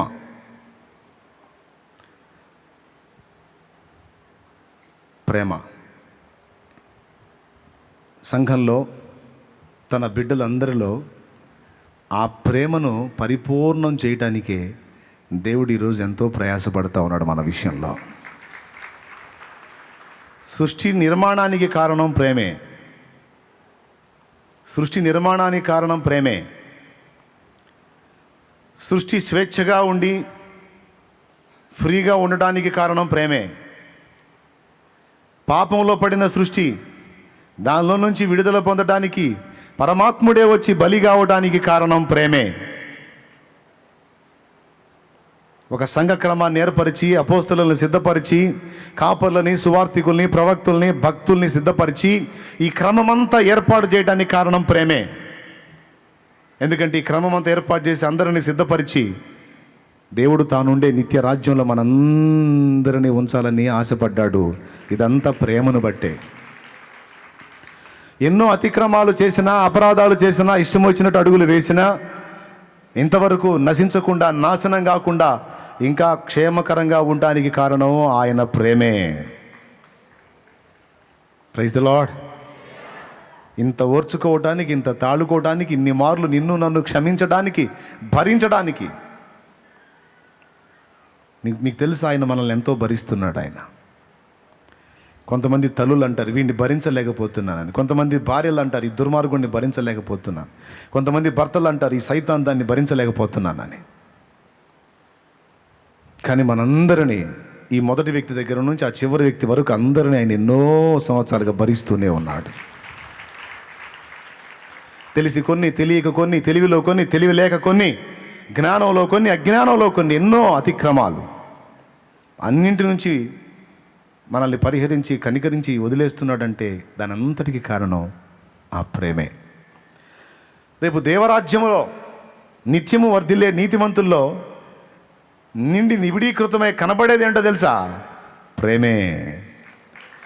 అమర్యాదగా నడువనిది, అపకారం చేయనిది, అన్నిటినీ ఓర్చునది, అన్నిటినీ నమ్మునది, స్వప్రయోజనం చూసుకొననిది, సత్వరమే కోపపడనిది, డంబము లేనిది, మత్సరపడనిది, అన్నిటికీ ప్రేమ ఒక్కటి. ప్రేమే జగతికి మూలం, ప్రేమే దైవ స్వరూపం, ప్రేమే నిత్య జీవం, ఆ ప్రేమే మోక్ష మార్గం, ప్రేమే జగతికి మూలం. దేవునికి మహిమ. ఎన్నోసార్లు దేవుణ్ణి మనసులో అనుకున్నా, ఎందుకు దేవా నన్ను చేశావు, నన్ను ఎందుకు సృష్టించావు నాయన? అసలు నువ్వు అంటూ నన్ను సృష్టించకపోతే ఈ బాధలు, కష్టాలు, ఈ హింస అంతా ఉండేది కాదు కదా. ఉనికిలో లేని నన్ను ఉనికిలోకి తెచ్చి నన్ను ఇంత నలగొట్టడం అవసరం అంటావా? దేవుని మెల్లని సమాధానం ఏంటంటే, ఏం కుమారుడా, ఎవరూ లేని నాకు నువ్వు కావాలని కోరుకున్నాను. నా ఆనందం, సంతోషం, నాకు కలిగిన సమస్తం నీకు ఇచ్చి నీవు ఆనందపడుతుంటే చూసి ఆనందపడాలని కోరుకున్నాను తప్ప అవన్నీ నీవు పొందినట్లుగా ఈ అనుభవాలన్నీ నీ మేలు కోసమే చేస్తున్నాను. భయపడకు. నువ్వు కావాలరా నాకు, నువ్వు కావాలి. కోట్ల మంది పురుషరత్నాలు ఉన్నారు, నేనెందుకు తండ్రి? వాళ్ళందరూ ఉన్నా నాకు వెళితే నువ్వు ఒక్కడే కూడా ఉంటే సంపూర్ణం. ఎంతోమంది స్త్రీమూర్తులు ఉన్నారుగా, నన్నెందుకు చేశా? ఈ బాధలేంది, హింసలేంది, ఈ కష్టాలేంది? కోట్ల మంది స్త్రీలు ఉన్నారు కదా, నన్నెందుకు చేశావు దేవా అంటే, వాళ్ళందరూ ఉండగా నాకు ఇంకా కొంత వెళుతుంది. నీవు కూడా నిర్మాణం అయినప్పుడు అది సంపూర్తి చెందింది. ఎస్, ఇక్కడ ఉన్న వాళ్ళు ఎవ్వరిని వేస్ట్గా దేవుడు చేయాలి, అందరినీ కావాలని ప్రేమతో ఇష్టపూర్వకంగా చేసుకున్నాడు. ఆయన మనలో సంపూర్ణం చేయాలనుకుంటుంది ప్రేమనే. ఎందుకంటే దేవుని రాజ్యం ప్రేమ సామ్రాజ్యం. అక్కడ ప్రేమ ప్రవర్తిల్లుతుంది, ప్రేమ వర్ధిల్లుతుంది. ప్రతి మనిషిలోనూ ఆ ప్రేమే ప్రస్ఫుటంగా కనబడుతుంది. ఈరోజు దేవుని పిల్లలంగా, ఆ ప్రేమామూర్తి సంతానంగా మనం కూడా ఆ ప్రేమనే సాధన చేయాలి, ఆ ప్రేమనే అందిపుచ్చుకోవాలి, ఆ ప్రేమనే కలిగి ఉండాలి అని దేవుడు పాఠం రాశాడు మనకి గ్రంథంలో. ప్రేమ కలిగి ఉండడానికి ప్రయాసపడండి, సహోదర ప్రేమ నిలవరముగా ఉండనియండి. నిన్ను వల్లే నీ పొరుగువానిని ప్రేమించు అన్నాడు. నీ దేవుడైన ప్రభు, అద్వితీయ ప్రభు, ఆయన్ని ప్రేమించున్నాడు. ఆజ్ఞ కూడా ప్రేమే. అవునా? అన్ని రెఫరెన్స్లు ఉన్నాయా లేవా? ఆజ్ఞ కూడా ప్రేమే. ఏం ప్రేమ? ఫస్ట్ దేవుణ్ణి ప్రేమించు, రైట్. ఇప్పుడు మీలో ఎంతమందిలో దేవుని ప్రేమ నిండి ఉందో, ఇంకా ఎంతమందిలో సరిగ్గా ఆ ప్రేమ సరైన పర్సంటేజ్లో లేదో ఇప్పుడు నేను చెప్తా. దేవునికి స్తోత్రం, హల్లెలూయా. ఓకే, ఎంతమందిలో దేవుడు ఆశించిన ప్రేమ నింపబడుతుందో, ఇంకా ఎంతమందిలో ఆ ప్రేమ సరైన రీతిలో నింపబడలేదో ఇప్పుడు నేను చెప్తా. దేవుని ప్రేమతో నింపబడినటువంటి వ్యక్తి రెండు విషయాలలో ప్రత్యేక శ్రద్ధను కనపరుస్తాడు. దేవుని ప్రేమతో నింపబడ్డ వ్యక్తి రెండు విషయాల్లో ప్రత్యేక శ్రద్ధను కనపరుస్తాడు. మొట్టమొదటిది, దేవుని సంతోషాన్ని, దేవుని చిత్తాన్ని వెతుకున్నట్లు దేవుణ్ణి ప్రేమిస్తాడు, దేవుని వెతుకుతాడు, దేవుని ఆనందాన్ని వెతుకుతాడు. రెండవది, ఆ దేవుడు చెప్పిన మాట చొప్పున పొరుగువాని క్షేమాన్ని వెతుకుతాడు. ఆయన సంతోషం వెతికి పక్కోడు సంతోషం వెతికితే మరి మన సంగతి ఏందో అనుకోడు. ఆయన ఓకే, పక్కోడు కూడా ఓకే, మరి మనమా అనుకోడు. దేవుణ్ణి ప్రేమించాలి, రెండవది పొరుగువాన్ని ప్రేమించి. పరోపకారార్థం ఇదం శరీరం అన్నది మన లోకంలో చెప్పుకున్నటువంటి మాట. ఇతరుల కొరకు జీవితం, దేవుని కొరకు, పరుల కొరకు. ప్రియులారా, నీలో దేవుని ప్రేమ నిండి ఉన్నవాళ్ళు వినండి, దేవుని ప్రేమ నిండి ఉన్నవాళ్ళు తమ గురించి తాము ఆలోచించటం మానేస్తారు. తమ గురించి తాము దిగులు పడటం, కృంగిపోవటం, కుమిలిపోవటం, విచారపడటం, తమ మీద తాము జాలి పడటం అనే ప్రక్రియను పక్కన పెట్టేస్తారు. నేనున్నది ప్రభు కొరకు, సమాజం కొరకు.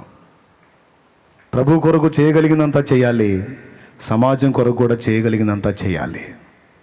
అందుకే అసలు ఈ జీవితాన్ని, ఈ దేహాన్ని నాకు దేవుడు ఇచ్చాడు అన్న మెట్టుకు వెళ్ళిపోతారు.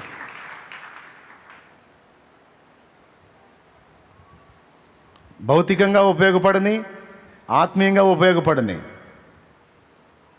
ఎలాగైనా సరే సమాజానికి మేలు చేయాలి. ఇప్పుడు లైట్ కనుక్కున్న ఆయన అన్నాడు, ఏం కర్మ, అందరితో పాటు గుక్కెడి తిని గూట్లో పడి ఉండొచ్చుగా, సంవత్సరాలు బుర్రపోయిందాక ప్రయోగాలు చేసి చేసి చేసి చేసి ఎందుకు ఈ హింస అంటే, ప్రపంచం మొత్తానికి కూడా ఈ దీపాలతో ఇబ్బంది లేకుండా లైట్ వెలిగించాలనే ఆశ, వెలుగు చూపించాలి అనే ఆశ. కారణం, దేవుని ప్రేమతో నిండి ఉన్న ఒక క్రైస్తవుడి మనసు అది. దేంతో? దేవుని ప్రేమతో నిండి ఉన్న క్రైస్తవుడి మనస్సు. నన్నంటూ భూమి మీద పుట్టించాడు గనక సృష్టికర్తను సంతోషపెట్టాలి, సృష్టిలో ఉన్న నా సాటి మానవ జాతికి కొంతైనా మేలు చేసి వెళ్ళాలి. ఇంతకు మించిన పరమావధి ఏంది? వాళ్ళు ఎందుకు పుట్టామా అని చెప్పు, నువ్వు చెప్పు. శుభ్రంగా రోజుకు 3 పూటలు తిని కావాల్సిందని సంపాదించుకొని మనం తిని మనం కొలకటానికే? మీరు చెప్పండి, మరి మీ అభిప్రాయం ఏంది? మనం ఎందుకు పుట్టాము? అదేనా జీవితానికి అర్థం? ఏం తింటాం? పంచభక్ష పరమాన్నాలు తిన్నా, ఇన్ని రకాల హింసలు పెట్టి మరి వేధించి పెంచిన ఈ బాడీని, ఈ బాడీ బిల్డర్స్ ఉంటారు కదండి, బాడీ బిల్డర్స్ శుభ్రంగా తింటారు, ఎక్సర్సైజ్ చేస్తారు, శరీరాన్ని ఈ రకరకాలుగా మలుపులుగా తిప్పుతారు. దాన్ని వేధించి పెంచడం అంటే ఏం చేసి పెంచడం? ఈ తనువునెంత వేధించి పెంచినా చావు తప్పదన్నా, ఈ తనువునెంత వేధించి పెంచినా చావు తప్పదన్నా, మనము చేసిన మంచి చెడ్డలకు మరణం లేదన్నా, మనము చేసిన మంచి చెడ్డలకు మరణం లేదన్నా, ఈ తనువునెంత వేధించి పెంచిన. మా నాన్న ఎప్పుడు చెప్పేవాడు ఈ మాట. చిన్ననాడు నా మైండ్లో పడింది అది. ప్రారంభం నుంచి కూడా నేను తిన్నాను, నేను సుఖంగా ఉన్నాను, నేను బాగున్నాను కాదు, పక్కవాడికి ఏదన్నా మేలు చేయగలనా, ఏ విధంగానన్నా వాడికి ఉపయోగపడగలనా అనే ఆలోచన చిన్ననాటి నుంచి కొంచెం నా మనసులో ఉంది. ప్రభువులోకి వచ్చినాక అది పరిపూర్ణత చెందింది. ఈరోజు మీ అందరి నుండి దేవుడు ఆశించినా నేను ఆశించినా ఒకటేనండి, ఈ అనుభవంలోకి మీరు రావాలి. మన గురించి మనం ఆలోచించుకోవటం కాదు, మన మీద మనమే జాలిపట్టం కాదు, మనల్ని భూమి మీదకి పంపినోడు ఒకడు ఉన్నాడన్న సంగతి గుర్తుపెట్టుకోవాలి. ఆ పంపినవాడికి మన మీద కొన్ని ఆశలు ఆలోచనలు ఉన్నాయన్నది గుర్తుపెట్టుకోవాలి. కనీసం కొంతైనా అవి నెరవేర్చడానికి పాటుపడాలి. అందరం దేవుని ప్రేమతో నిండిపోవాలి. దేంతో? మదర్ తెరీసాకి ఏం కర్మనా? ఏం కర్మ? శుభ్రంగా ఏదో తిని మంచిగా ఒక భర్తను చేసుకొని వివాహంలో భార్యాభర్తల అన్యోన్య దాంపత్య జీవితంలో ఉన్న ఆనందాలన్నీ అనుభవించి అందరితో పాటు పోయేది ఉండే. అంత కాకపోతే క్రైస్తవురాలు కాబట్టి చర్చికి మనలాగా ఆదివారం ఒక పూట, శుక్రవారం ఒక పూట వచ్చి హల్లెలూయా స్తోత్రం అంటే అయిపోను. అరే, వివాహం వదిలేసింది, సొంత దేశాన్ని సొంత ప్రాంతాన్ని వదిలిపెట్టేసింది, తన దేశం వచ్చి దీనులు, అభాగ్యులు, వ్యాధిగ్రస్తులు, కుష్ఠరోగులు, కలరా బారిన పడ్డవాళ్ళు, అనాథ పిల్లలు, వీధి చెత్త కుప్పల్లో పడవేయబడినటువంటి పసికందులు, వీళ్ళందరి కోసమే నేను పుట్టానన్నట్టు తన జీవితాన్ని గురించి, తన ఆనందాన్ని గురించి, తన సుఖాన్ని గురించి చూడు ఎంత చక్కగా ఉంది ఆమె. బ్లాక్ అండ్ వైట్ ఫోటో చూడండి, మదర్ తెరీసా.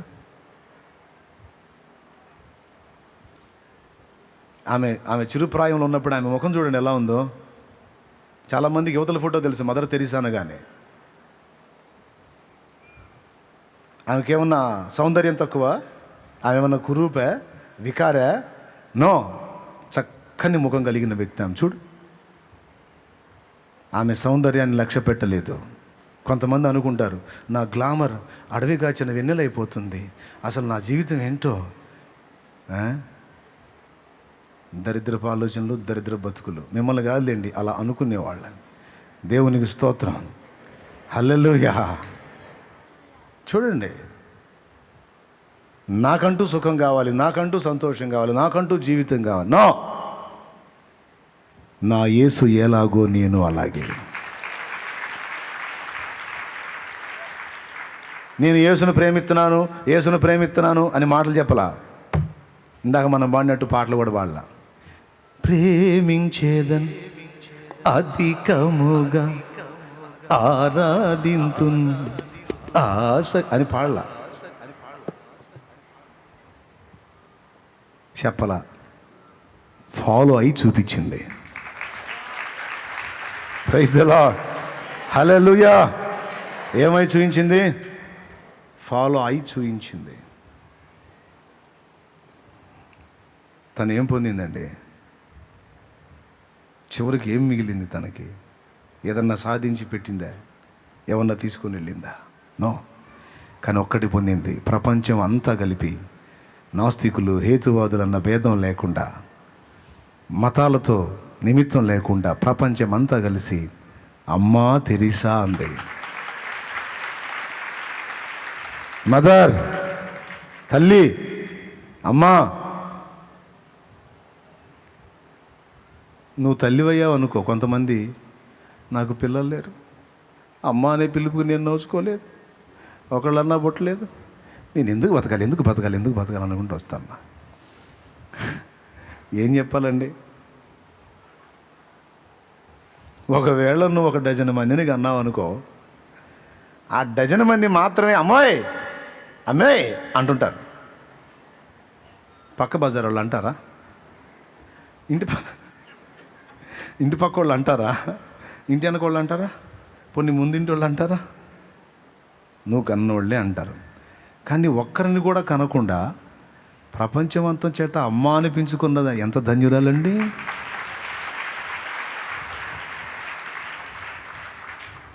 గొడ్రాల పిల్లల్ని కననిదానా జయగీతం ఎత్తన్నాడు. బుర్ర ఉంటే, దేవుని వాక్కు హృదయంలో ఉంటే, దైవిక ప్రేమ గుండెల్లో నిండిపోయి ఉంటే, కనీసం ప్రపంచం అంతటి చేత కాకపోయినా కొందరి చేత అయినా అమ్మా అనిపించుకునే ధన్యత తప్పకుండా మనకు వస్తుంది. ఇప్పుడు నన్ను అమ్మ అనరు, నన్ను అన్నా అంటారు. ఏమంటారు? అన్నా అంటారు. అన్నా అంటే ఏంటో తెలుసా? అమ్మలో సగం ఆ, నాన్నలో సగం నా, 2 కలిపితే అన్న. అన్న అన్నప్పుడల్లా నన్ను అమ్మగా గుర్తిస్తున్నారు, నాన్నగా కూడా గుర్తిస్తున్నారు. దేవునికి స్తోత్రం, హల్లెలూయా. మదర్ తెరీసా తన స్వార్థాన్ని తను ఆలోచించుకుంటే ఈరోజు అనేక మంది ప్రజలకు దీవెనకరంగా ఉండేది కాదు కదా. కానీ దేవుని ప్రేమ, నా ప్రాణప్రియుడు భూమి మీదకి వచ్చి తన కోసం ఏం ఆలోచించుకోలేదు. ఏ పూట తిన్నాడో, ఎక్కడ పండుకున్నాడో, ఎన్ని బాధలు పడ్డాడో. ఆ పిచ్చి మహారాజు తన కోసం ఏమీ ఆలోచించలేదు. పసికందుగా పుట్టి 12 ఏళ్ల ప్రాయం వచ్చేసప్పటికి అక్కడి నుంచి ఇక తండ్రికి సపోర్ట్ చేయటం మొదలుపెట్టాడు. కష్టపడి తండ్రికి చేదోడు వాదోడుగా ఉండి కుటుంబ బాధ్యతలు భుజాన్ని వేసుకొని మయటం మొదలుపెట్టి తండ్రిగా, నామకార్థపు తండ్రిగా ఉన్న యోసేపుకు తృప్తి కలిగించాడు. జన్మనిచ్చిన తల్లిగా ఉన్న మరియకు సంతోషాన్ని కలిగించాడు. తన తర్వాత తోడబుట్టినటువంటి తమ్ముళ్లకు, చెల్లెళ్ళకు కూడా న్యాయం చేశాడు. వాళ్ళ కోసం శ్రమపడ్డాడు. వాళ్ళందరూ మైనార్టీ తీరి మేజర్లు అయిన తర్వాత వాళ్ళందరినీ తల్లికి అప్పచెప్పేసి 30 ఏళ్ల ప్రాయములో ఇక తండ్రి చిత్తాన్ని నెరవేర్చడానికి వచ్చాడు. తన గురించి ఏమన్నా ఆలోచించాడా? మీకు తెలుసా? ఆయనతో పాటు ఉండి ప్రయాసపడుతున్న శిష్యులను చూసి ఏమన్నాడు తెలుసా? మీరు అరణ్యానికి పోయి అలసట తీర్చుకోండి అన్నాడు. అడవికి పోయి అలసట తీర్చుకోండి అన్నాడు. మరి వాళ్ళతో పాటు ఆయన కూడా కష్టపడుతున్నాడు. ప్రభువా నువ్వు తీర్చుకోవా, నువ్వు వాళ్ళు అడగల. ఆయన గురించి ఆలోచించేంత వాళ్ళకి లేదు. కానీ వాళ్ళు ఎట్లా ఉన్నారో ఎరిగి వాళ్ళకి ఆకలి తీర్చాడు, వాళ్ళ అలసట తీర్చడానికి వారికి నెమ్మదినిచ్చాడు. ఆయన గురించి ఆలోచించుకోడు. అదే ప్రేమ అంటే. స్వప్రయోజనం చూసుకొననిది. స్వప్రయోజనం అంటే తన సొంత ప్రయోజనం. నేను తిన్నాను, నేను బాగున్నాను, నేను కట్టాను, నేను ఆనందంగా ఉన్నాను, నేను సుఖంగా ఉన్నాను, నేను 2 మేళ్ళ కట్టాను, 4 ఎకరాలు కొన్నాను, ఎక్కడ అపార్ట్మెంట్లో ప్లాట్లు కొన్నాను. నీకు దేవుడిస్తే దేవునికి స్తోత్రం, తప్పే ఉంది. కానీ ఇతరులను ఏమన్నా నీ సమృద్ధిలో నుంచి కాస్త ప్రేమ కలిగి గుర్తు చేసుకుంటున్నావా? నీ స్వప్రయోజనమేనా, లేకపోతే ఇతరుల ప్రయోజనం, పరోపకారం ఏమన్నా ఉందా నీ మైండ్లో? ఇప్పుడు చెప్దాం, మీలో ఎంతమందిలో దేవుని ప్రేమ నిండి ఉందో నేను చెప్తా, నీ గురించి నువ్వు ఆలోచించడం, దిగులు పట్టడం మానేసి తండ్రి చిత్తం నెరవేర్చడానికి యేసయ్య వలె ఇతరుల క్షేమాన్ని కోరి వాళ్ళ బాగోగుల కోసం నీ మనసును నిలిపి ఉంటే, ఇదిగో దేవుని ప్రేమ నీలో పరిపూర్ణమవుతుంది.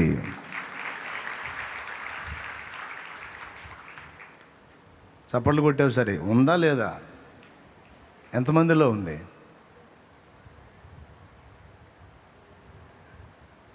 నిజంగా ఇంతమంది యథార్థవంతులు దేవుడు నాకు ఇచ్చినందుకు దేవునికి వందనాలు.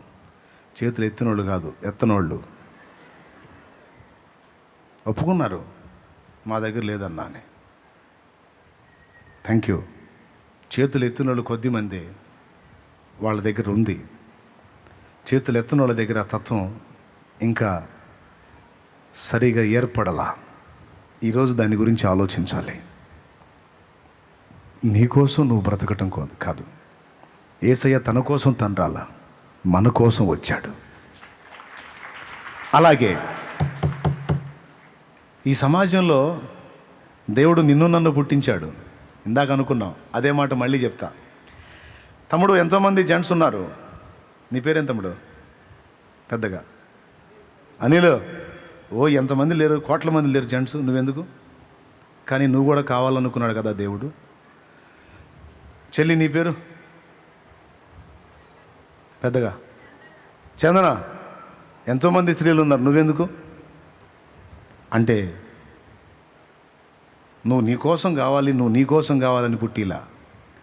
నువ్వు నీ కోసం బతకడానికి, నీ కోసం ఆనందపడటానికి, నీ ఆనందం కోసం, నీ సంతోషం కోసం నిన్ను పుట్టిలా. నీ కోసం నిన్ను పుట్టిలా. మరి ఎవరి కోసం పుట్టించాడో తెలుసా? ఈ ప్రపంచానికి, ఈ భూమి మీద నీ అవసరం ఉంది. ఎవరికి? కొంతమంది వ్యక్తులకి నీ అవసరం ఉంది, ఈ సమాజానికి. ఆ అవసరం కోసమే నిన్ను పుట్టించాడు, నన్ను పుట్టించాడు, మిమ్మల్ని మొత్తాన్ని పుట్టించాడు. దేనికోసం? నా బ్రతుకెందుకు అని ప్రశ్నించే వాళ్ళకి సమాధానం ఇదే. నీ బ్రతుకెందుకో నీకు అర్థం కాకపోవచ్చు, కానీ నిన్ను సృష్టించిన సృష్టికర్తకు తెలుసు నీ అవసరత భూమి మీద ఉంది. అందుకోసమే నిన్ను భూమి మీదకి పంపించాడు ఆయన. నువ్వు అవిటి వ్యక్తివైనా, బలహీనుడివైనా, బలహీనురాలువైనా, కురూపివైనా, నువ్వు ఏ స్థితిలో ఉన్నా, నువ్వు భేదవైనా, ధనికుడివైనా, నిన్నంటూ భూమి మీదకి పంపించిన దేవునికి నీ పట్ల ఒక చిత్తం, ప్రణాళిక, ఉద్దేశం, నీ మీద ఒక సంకల్పం అనే ఖచ్చితంగా ఉన్నాయి దేవునికి. అవి లేకుండా నిన్ను చేయలేదు ఆయన. దాన్ని గుర్తుపట్టాలి నువ్వు. అయిపోయింది. అది గుర్తించినోడు ధన్యుడు, అది గుర్తించిన స్త్రీ ధన్యురాలు. దాన్ని గుర్తించకుండా మన కోసమే మనం బతికి సత్యామనుకో, మళ్ళీ చెబుతున్నా, మన అవసరం సమాజానికి, ప్రపంచానికి ఉందని దేవుడు చెప్తున్నాడని ఎరిగి, ఏ విధంగా ఇతరులకు నేను ఉపయోగపడగలను గుర్తెరిగి, ఆ విధంగా మనం ప్రయాసపడకుండా మన కోసం మనం బతికి సత్యామనుకో, మన జన్మ వృధా అయినట్టే, మన బ్రతుకు వ్యర్థమైనట్టే. అలా కాకుండా ఎవరికోళ్ళు జాగ్రత్త తీసుకుంటారని ఇందు మూలంగా చెప్తున్నాను నేను. నా మట్టుకు నేను అలా బతకాలనుకోలా. మళ్ళీ చెప్తున్నాను, నా మట్టుకు నేను అలా బతకాలనుకోలా. నన్ను పంపించినటువంటి సృష్టికర్త చిత్తం కొంతైనా నేను నెరవేర్చాలి. ఎంతమందికి నేను ఉపయోగపడగలను నా దేవుని దయ, అంతమందికి నేను చేయగలిగినంత చేయాలి. ఆత్మీయంగా చేయాలి, సామాజిక పరంగా నేను చేయగలిగినంత చేయాలి. దానికోసం నా వంతు నేను జాగ్రత్త తీసుకోవాలని నిర్ణయించుకున్నాను. అందుకోసమే ఈరోజు దేవుని కృపలో దేవుని సేవలోకి వచ్చాను నేను.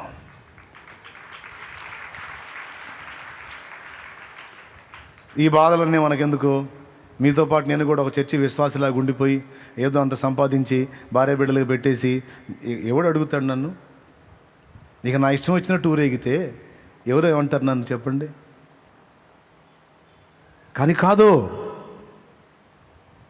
నా కోసం నేను బతకడానికి, ఏదో నా 4 తలకాయల కోసం, ఏదో నా భార్య నా పిల్లలు 4 తలకాయల కోసం కాదు, నేను అనేకుల కోసం బ్రతకాలి. దేవుని ప్రేమ నన్ను బలవంతం చేసింది. నా గుండెల్లో ఆయన ప్రేమ ఉంది. ఆ ప్రేమ నిండింది.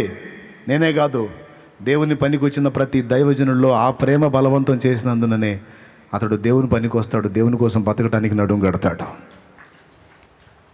హల్లెలూయా. ఎన్నో మాటలు పడింది తెరీసా, బ్రతికుండే కాదు. ఆమె ప్రభువు దగ్గరికి చేరిన తర్వాత కూడా కొంతమంది ఈ మధ్య కాలంలో కూడా ఏమన్నారు, మదర్ తెరీసాని అమ్మాయిల్ని సప్లై చేసింది, అమ్మాయిల్ని ఎక్స్పోర్ట్ చేసింది అన్నారు.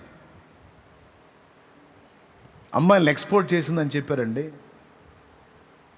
ఎంత నీచంగా మాట్లాడారో కదా. నిద్రించినప్పుడే ఆమె ఎన్ని మాటలు పడ్డదంటే సజీవంగా ఉన్నప్పుడు ఎన్ని బాధలు పడిందో కదా.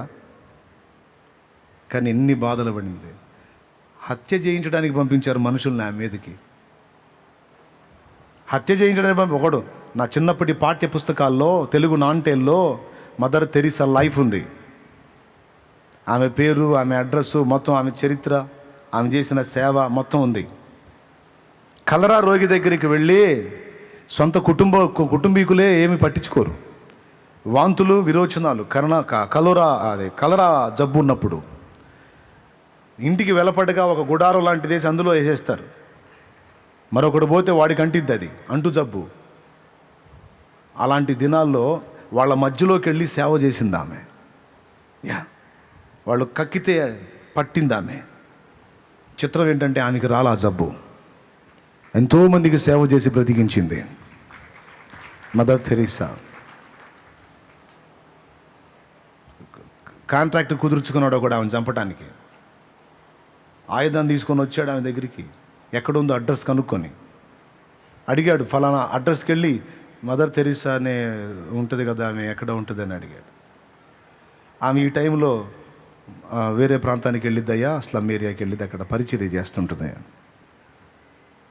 ఆమె ఏమి గతిలేంది కాదు, అఫీషియల్గా పుట్టి పెరిగింది, బ్రతికింది, నాణ్యంగా జీవించిందే.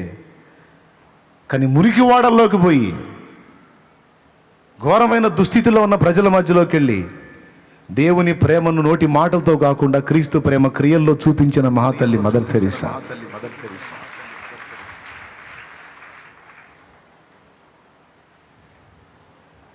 చూడండి, ఏమో చంపడానికి పోయినోడు వెతుక్కుంటున్నాడు ఏం ఏడుందని. కలరా వచ్చి ఆ కలరా బారిన పడి వాంతులు చేసుకుంటున్నా ఒకడు గుడారంలో ఉంటే అక్కడ పడుతుంది, వాని వాంతి పడుతుంది. అక్కడికి పోయాడు వీడు, చంపడానికి పోయినాడు. అడిగాడు, బయట ఉన్న వాళ్ళని అడిగాడు, ఆమె వాంతి పడుతుంది కదా ఏమైంది అతనికి అని అడిగాడు. ఏమీ కాదని చెప్పారు. మీరేమవుతారని అడిగాడు ఇంటి వాళ్ళని. వాడు మా ఫలానా బంధువు, మాకు ఇట్లా నాన్న అవుతాడు లేకపోతే అన్న అవుతాడు అని ఏదో చెప్పారు. మరి మీరు చెయ్యాలి కదా, ఆమె చేస్తుంది ఏంది? ఆమె సేవకురాలు, యేసు ప్రభువుని నమ్ముకున్నామే ఆమె చేస్తుంది. మరి మీరెందుకు చేయరు? మీ వాడే కదా, మీ సొంత వాడే కదా, మీ రక్త సంబంధే కదా, మిమ్మల్ని కన్నవాడే కదా, మీరెందుకు చేయరంటే అమ్మో అది కలరా జబ్బు, ఆ జబ్బున్న మనిషి దగ్గరికి వెళ్తే మాకు వచ్చింది, మేము చావం. మరి ఆమె చావదా? ఆమె అవన్నీ పట్టించుకోదు. యేసు ప్రభువును బట్టి ఆమె అలా చేస్తుంది. అప్పుడు వాడు తెచ్చిన కత్తి కింద పడేశాడు.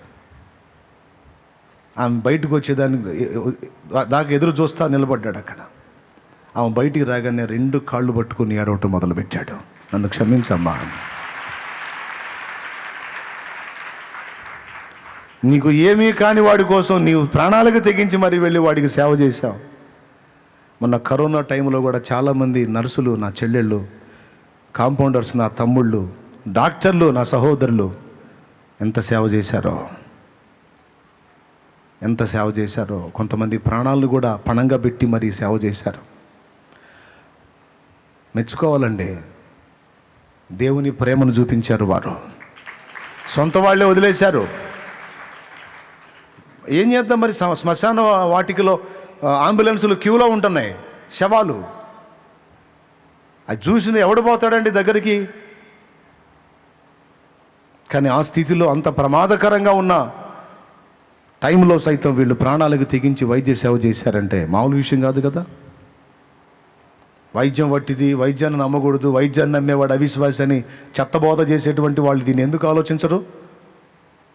మామూలు త్యాగం అది? సామాన్యమా? ప్రాణాలకు తెగించి ₹1,00,00,000 తీసుకొని నువ్వు చేయి, సస్తామని భయం, ఎవడికి వాడికి ప్రాణ భయం. కానీ వాళ్ళు కొంతమంది మనం ఎంపిక చేసుకున్నాం ఈ పనిని, ఎదుటి వాళ్ళకి సేవ చేయాలని. చచ్చినా పర్వాలేదు, ఎదుటి వాళ్ళకి కాపాడే చద్దాం, మేలు చేసే చద్దామని తీర్మానం చేసుకుని తమ పసిబిడ్డలను వదిలిపెట్టారా, ఇళ్లను వదిలిపెట్టారా, అక్కడే ఉండి అనేక మంది రోగులకు సేవ చేసిన వారిని ప్రశంసించకుండా ఎలా ఉండగలం? దేవుని ప్రేమ.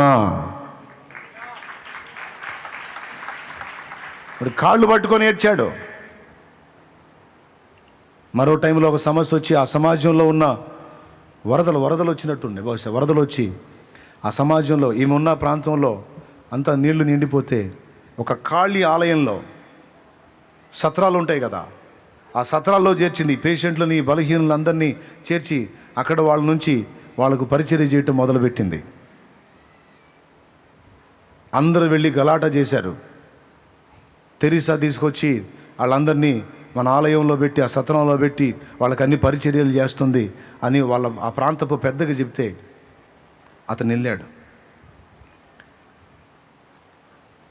వెళ్ళి చూసి వచ్చి ఏమన్నాడో తెలుసా? ఆమె దగ్గరికి వెళ్ళి ఆమె చేసే సేవా పరిచర్య చూసి వచ్చి ఏమన్నాడో తెలుసా? మన మాత అనుకుంటుంది ఆలయంలో ఉన్నది ఒక బొమ్మరా, అసలైన అమ్మ అదిగో అక్కడ సేవ చేస్తుంది అన్నాడు.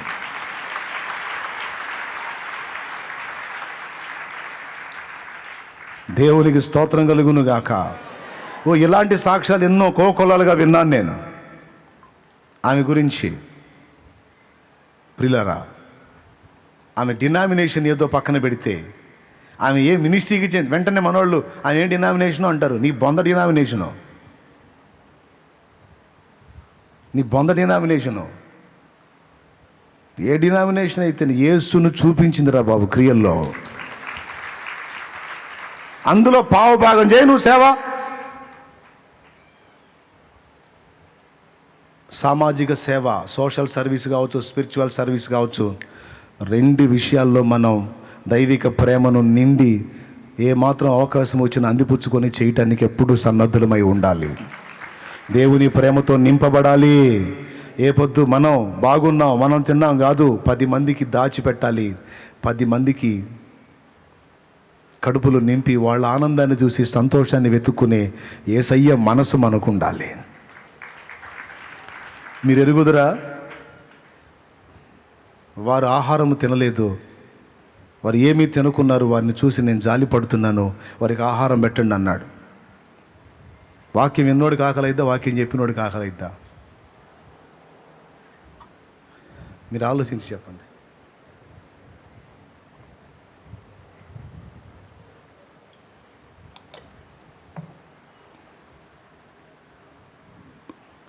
ఒకరోజు కానీ 3 రోజులు కానీ ప్రసంగం జరిగిందండి, విన్నోడికి ఆకలా, ఉపదేశం చేసినోడికి ఆకలా? ఆయన ఆకలి ఏమైనా ఆలోచించాడా? వారు ఏమీయో తినలేదని వారి గురించి ఆలోచించాడు. మీ దగ్గర ఏమైనా ఉంటే వాళ్ళకి ఆహారం పెట్టండి అన్నాడు. వాము ఇంతమందికి మేము ఆడ తెచ్చి పెట్టామన్నారు. ఏమన్నా ఉందా మీ దగ్గర అన్నాడు. చిన్నోడు తెచ్చాడు 5 రొట్టెలు 2 చేపలు. అద్భుతం చేసి ఆ 5 రొట్టెలు 2 చేపలు అంతమందిని పంక్తుల దగ్గర కూర్చోబెట్టి వాళ్ళందరికీ అద్భుతం చేసి మరి కడుపులు నింపి తృప్తిగా వాళ్ళు తినగా ఎక్కువై మిగిలినాయి. ఆ మిగిలిన ముక్కలు 12 గంపలెత్తి అప్పచెప్పాడు. ఒక్క ముక్కనన్నా తిన్నాడా? తినాల్సింది ఎవరు? అందరు కలిసి కూర్చోబెట్టి, ప్రభా ఈ గుంపు ఏమో వాళ్ళ తిప్పలు వాళ్ళు పడతారులే, కానీ ఈ పిల్లాడు 5 రొట్టెలు 2 చేపలు తెచ్చాడు పాపం, నువ్వు కూర్చోయ్యా, నువ్వు కూర్చో, అసలు ఏం తినలేదు, నువ్వు కూర్చో, అసలు మాట్లాడుతూనే ఉన్నావు, నువ్వు కూర్చో అని ఏమన్నా పెట్టారా? నాకు పెట్టండి రా అని అడిగాడా? నో. ఎదుటి వాళ్ళ కడుపులు నింపి వాళ్ళు తింటుంటే చూసి సంతోషాన్ని వెతికాడు యేసయ్య. ఎదుటి వాళ్ళకు మేలు చేసి ఆ మేలు పొందిన వాళ్ళు సంతోషిస్తుంటే ఆ సంతోషాన్ని బట్టి సంతోషించే మనస్సు, ప్రేమ కలిగిన మనస్సు నా యేసుదే. దానికోసం నేనేమైపోయినా పర్వాలేదు. కల్వరి శిలువలో ఆయన అనుభవించిన ఘోరమైన శ్రమ అంతా ఆనందంగా అనుభవించాడు. చిత్రవధ ఇంచుమించు 150 కిలోల బరువు ఉన్న సిలువ. అప్పటికి కొన్ని రోజుల నుంచి అన్నం తినలా, ఏ రొట్టె తినలా, శరీరం నీరసంగా ఉంది. ఇక్కడ తీర్పని, అక్కడ తీర్పని, ఇక్కడికక్కడికి మార్చి మార్చి, అక్కడ కొట్టి ఇక్కడ కొట్టి, అరచేతులతో కొట్టి, పిడిగుద్దులు గుద్ది చిత్రవద చేశారు. ఇవన్నీ చాలవన్నట్టు 39 కొరడా దెబ్బలు కిరాతకంగా ఆయన శరీరం అంతా గాయాలమయం చేశారు. ఒక కొరడా ఒక రౌండ్ అలా బాడీని చుట్టుకొని తిరిగి వస్తే సుమారుగా 100కు పైన శరీరంలో గాయాలు ఏర్పడతాయి. అలాంటి కొరడా అది. అలాంటి దాంతో 39 దెబ్బలు కొట్టి 150 కిలోలు ఇంచుమించు బరువున్నటువంటి సిలువ ఆయన భుజాన వేసి కొన్ని కిలోమీటర్ల దూరం నడిపించి ఎత్తైన కొండపైకి ఎక్కించి కాళ్ళకి చేతులకి మేకులు కొట్టి రక్తమంతా నేలను కారిపోతూ ఉంది. చిత్రవద. ఇంత బాధని ఒక్క మాట కూడా ఎదురు చెప్పకుండా అనుభవించాడు. ముళ్ళ కిరీటం మళ్ళీ తలకు పెట్టి గుచ్చి ఇంత గాయపడితే ఈ గాయాలన్నీ, ఈ వేదన అంతటిలో వెనక ఏం చూస్తున్నాడో తెలుసా? ప్రసవ వేదన పడుతున్న అమ్మ పుట్టబోతున్న బిడ్డను దృష్టిలో పెట్టుకొని చావుని రుచి చూడటానికి కూడా ఇష్టపడ్డట్టు కల్వరి శిలువలో నా యేసు పడుతున్న ఆవేదన, దాని అంతటి వెనక ఇదిగో నువ్వు నేను పొందబోతున్న రక్షణ చూశాడు.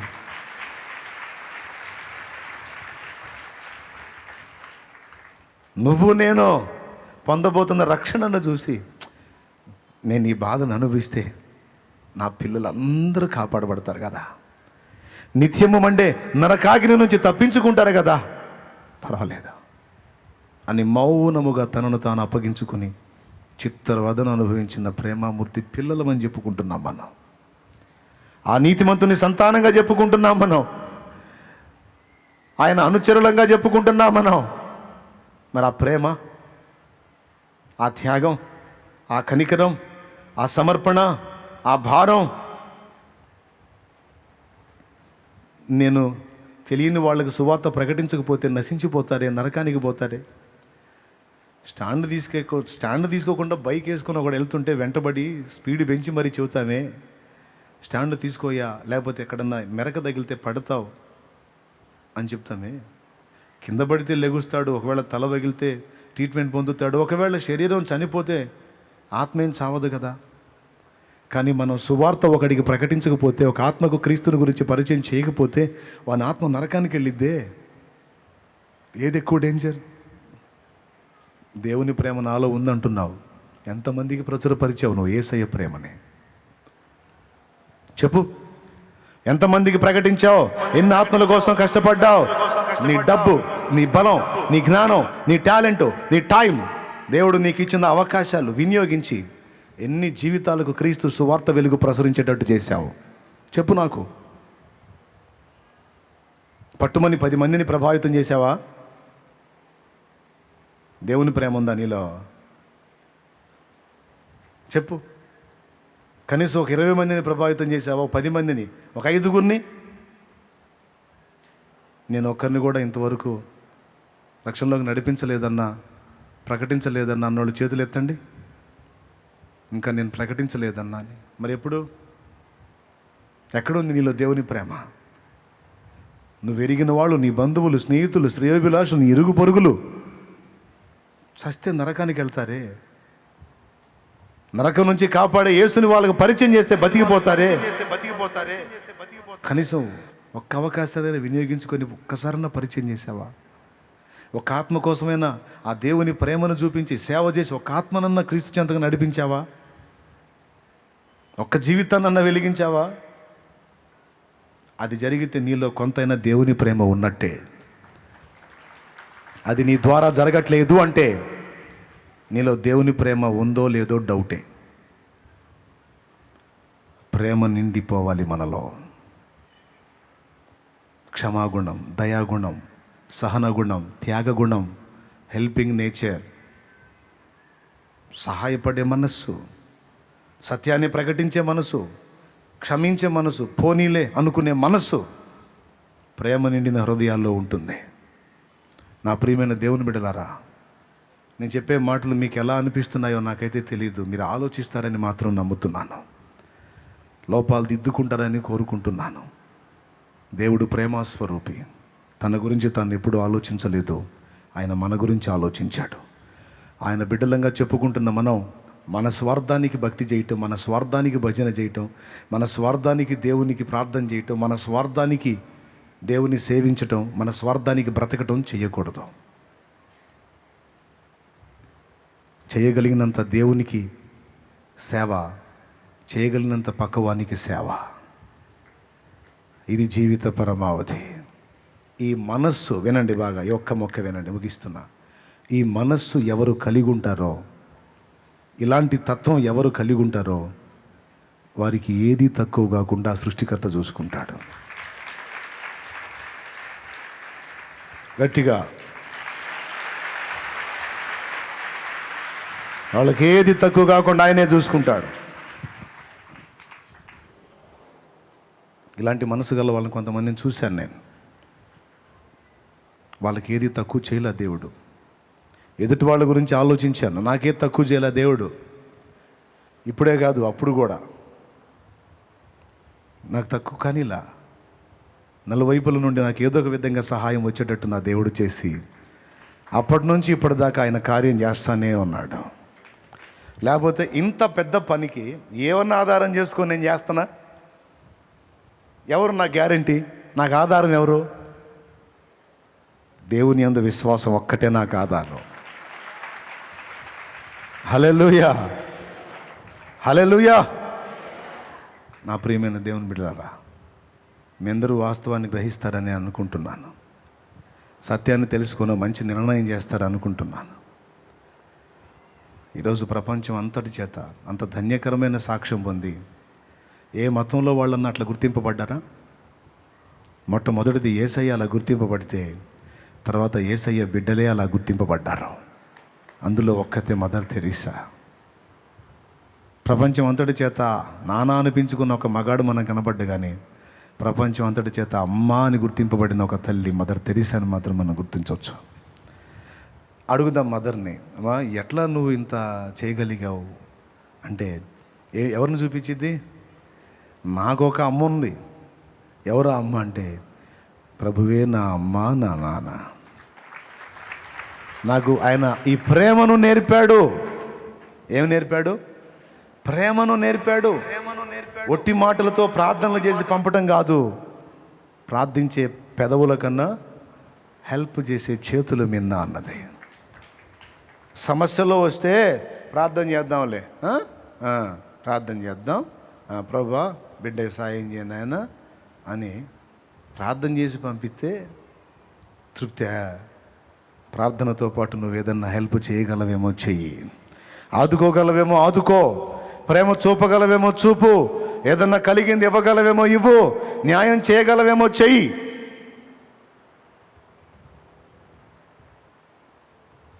నాకు అలాంటి వాళ్ళంటే ఇష్టం. ఎదుటి వాళ్ళ బాగోగులను ఆలోచించే వాళ్ళంటే ఇష్టం. ఎదుటి వాళ్ళకి త్యాగం చేసేవాళ్ళంటే ఇష్టం. ఎదుటి వాళ్ళకి ప్రకటించాలనే తహతహలాడేవాళ్ళంటే ఇష్టం. ఎందుకంటే వాళ్ళలో మాత్రమే నేను దేవుని ప్రేమను నిండినట్టు చూడగలుగుతాను. నేను యేసు ప్రభు బిడ్డనని చెప్పుకుంటూ పరిశుద్ధ గ్రంథం చేత పట్టుకున్న వ్యక్తిని, ప్రతి వ్యక్తిని నేను ఆ మెట్టులో గుర్తించలేను. మీరందరూ అలాంటి దైవిక ప్రేమతో నిండుకున్న వారై, తాను కరిగి లోకానికి వెలుగునించిన యేసు వలె, తన స్వార్థాన్ని ఆలోచించకుండా అనేక మంది బాగు కోసం పాటుపడిన తెరీసా వలె, తమ సుఖం సంతోషం ఆలోచించకుండా మనకు సత్యం అందించడానికి హతసాక్షులైన అపోస్తలుల వలె, పరిశుద్ధ గ్రంథాన్ని మనకివ్వటానికి స్తంభానికి కట్టబడి కట్టెలు పేర్చబడి కాల్చబడినటువంటి భక్తుల వలె దేవుని చిత్తం కొరకు, ఎదుటివారి క్షేమం కొరకు మనం ఖర్చు అవ్వాలి.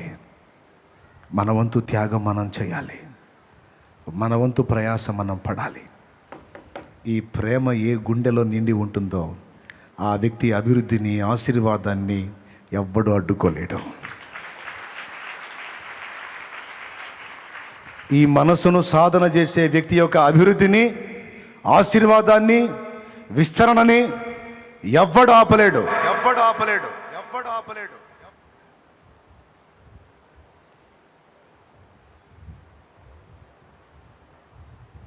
దేవుడే ఆ వ్యక్తికి సపోర్ట్గా నిలబడతాడు. ఒక్కతే వందలాది మందిని ప్రభావితం చేసింది. తన వంటి సమర్పణలో ఎంతోమంది సేవకు వచ్చి ఇప్పటికి కూడా ఆమె వెళ్ళిపోయినా సరే ఆ సేవ జరుగుతూనే ఉంది. శాంతి సదనం, నిర్మల హృదయ్, శాంతి నివాసం, రకరకాల పేర్లతో ఇవన్నీ నా చిన్నప్పుడే చదివాను ఆమె గురించి. ఆమె ఒక క్రిస్టియన్, నేను ఒక హిందూ. అయినా సరే ఎందుకో మదర్ తెరీసా స్టోరీ రాగానే మళ్ళా చదివేవాడిని. ఎందుకంటే ఆమె ప్రవర్తన, చదువుకునే రోజుల్లో స్కూల్కి వెళ్ళేటప్పుడే లేట్కి వెళ్ళిద్ది, టీచర్ కొడుతుంది, తర్వాత అడుగుతుంది ఎందుకు లేట్ చేసావంటే ఇట్లా రోడ్డు పక్కన ఒక అతను పడిపోయి ఉన్నాడు, సో అతన్ని సేవ్ చేసి వచ్చాను, అందుకు లేట్ అయిందంటే ముందు చెప్పొచ్చు కదా. ఆ తర్వాత ఇక ఎప్పుడు లేట్ వచ్చిందా తెలుసు, టీచర్ అడుగుతుంది ఈరోజు ఎవరికి సేవ చేసావని. ఆగ్నెస్ గోన్సా బోజాక్షు, యుగస్లోవియా దేశస్తురాలు, మదర్ తెరీసా పేరు అది. యేసుక్రీస్తుని ఎరిగినటువంటి బిడ్డ. ఆ ప్రేమని క్రియల్లో పసితనం నుంచే చూపించింది. ఎందుకో పదే అది చదువుతూ ఉండేవాడిని. ఆ ప్రేమ, నేను చెప్పిన ప్రేమలో గొప్ప ఆకర్షణ ఉంటుందండి. ప్రేమ కలిగిన వ్యక్తులు ఆకర్షణీయమైన వ్యక్తులుగా ఉంటారు. ప్రేమలోనే ఆకర్షణ ఉంది, ప్రేమలోనే విజయం ఉంది, ప్రేమలో విస్తరణ ఉంది, ప్రేమలో అభివృద్ధి ఉంది, ప్రేమలో పరవశం ఉంది, ప్రేమలో ఆరోగ్యం ఉంది, ప్రేమలోనే ఆనందం ఉంది. కుటుంబానికైనా సమాజానికైనా ఆ ప్రేమ చూపుటలోనే అన్ని దీవెనలు ఉన్నాయి.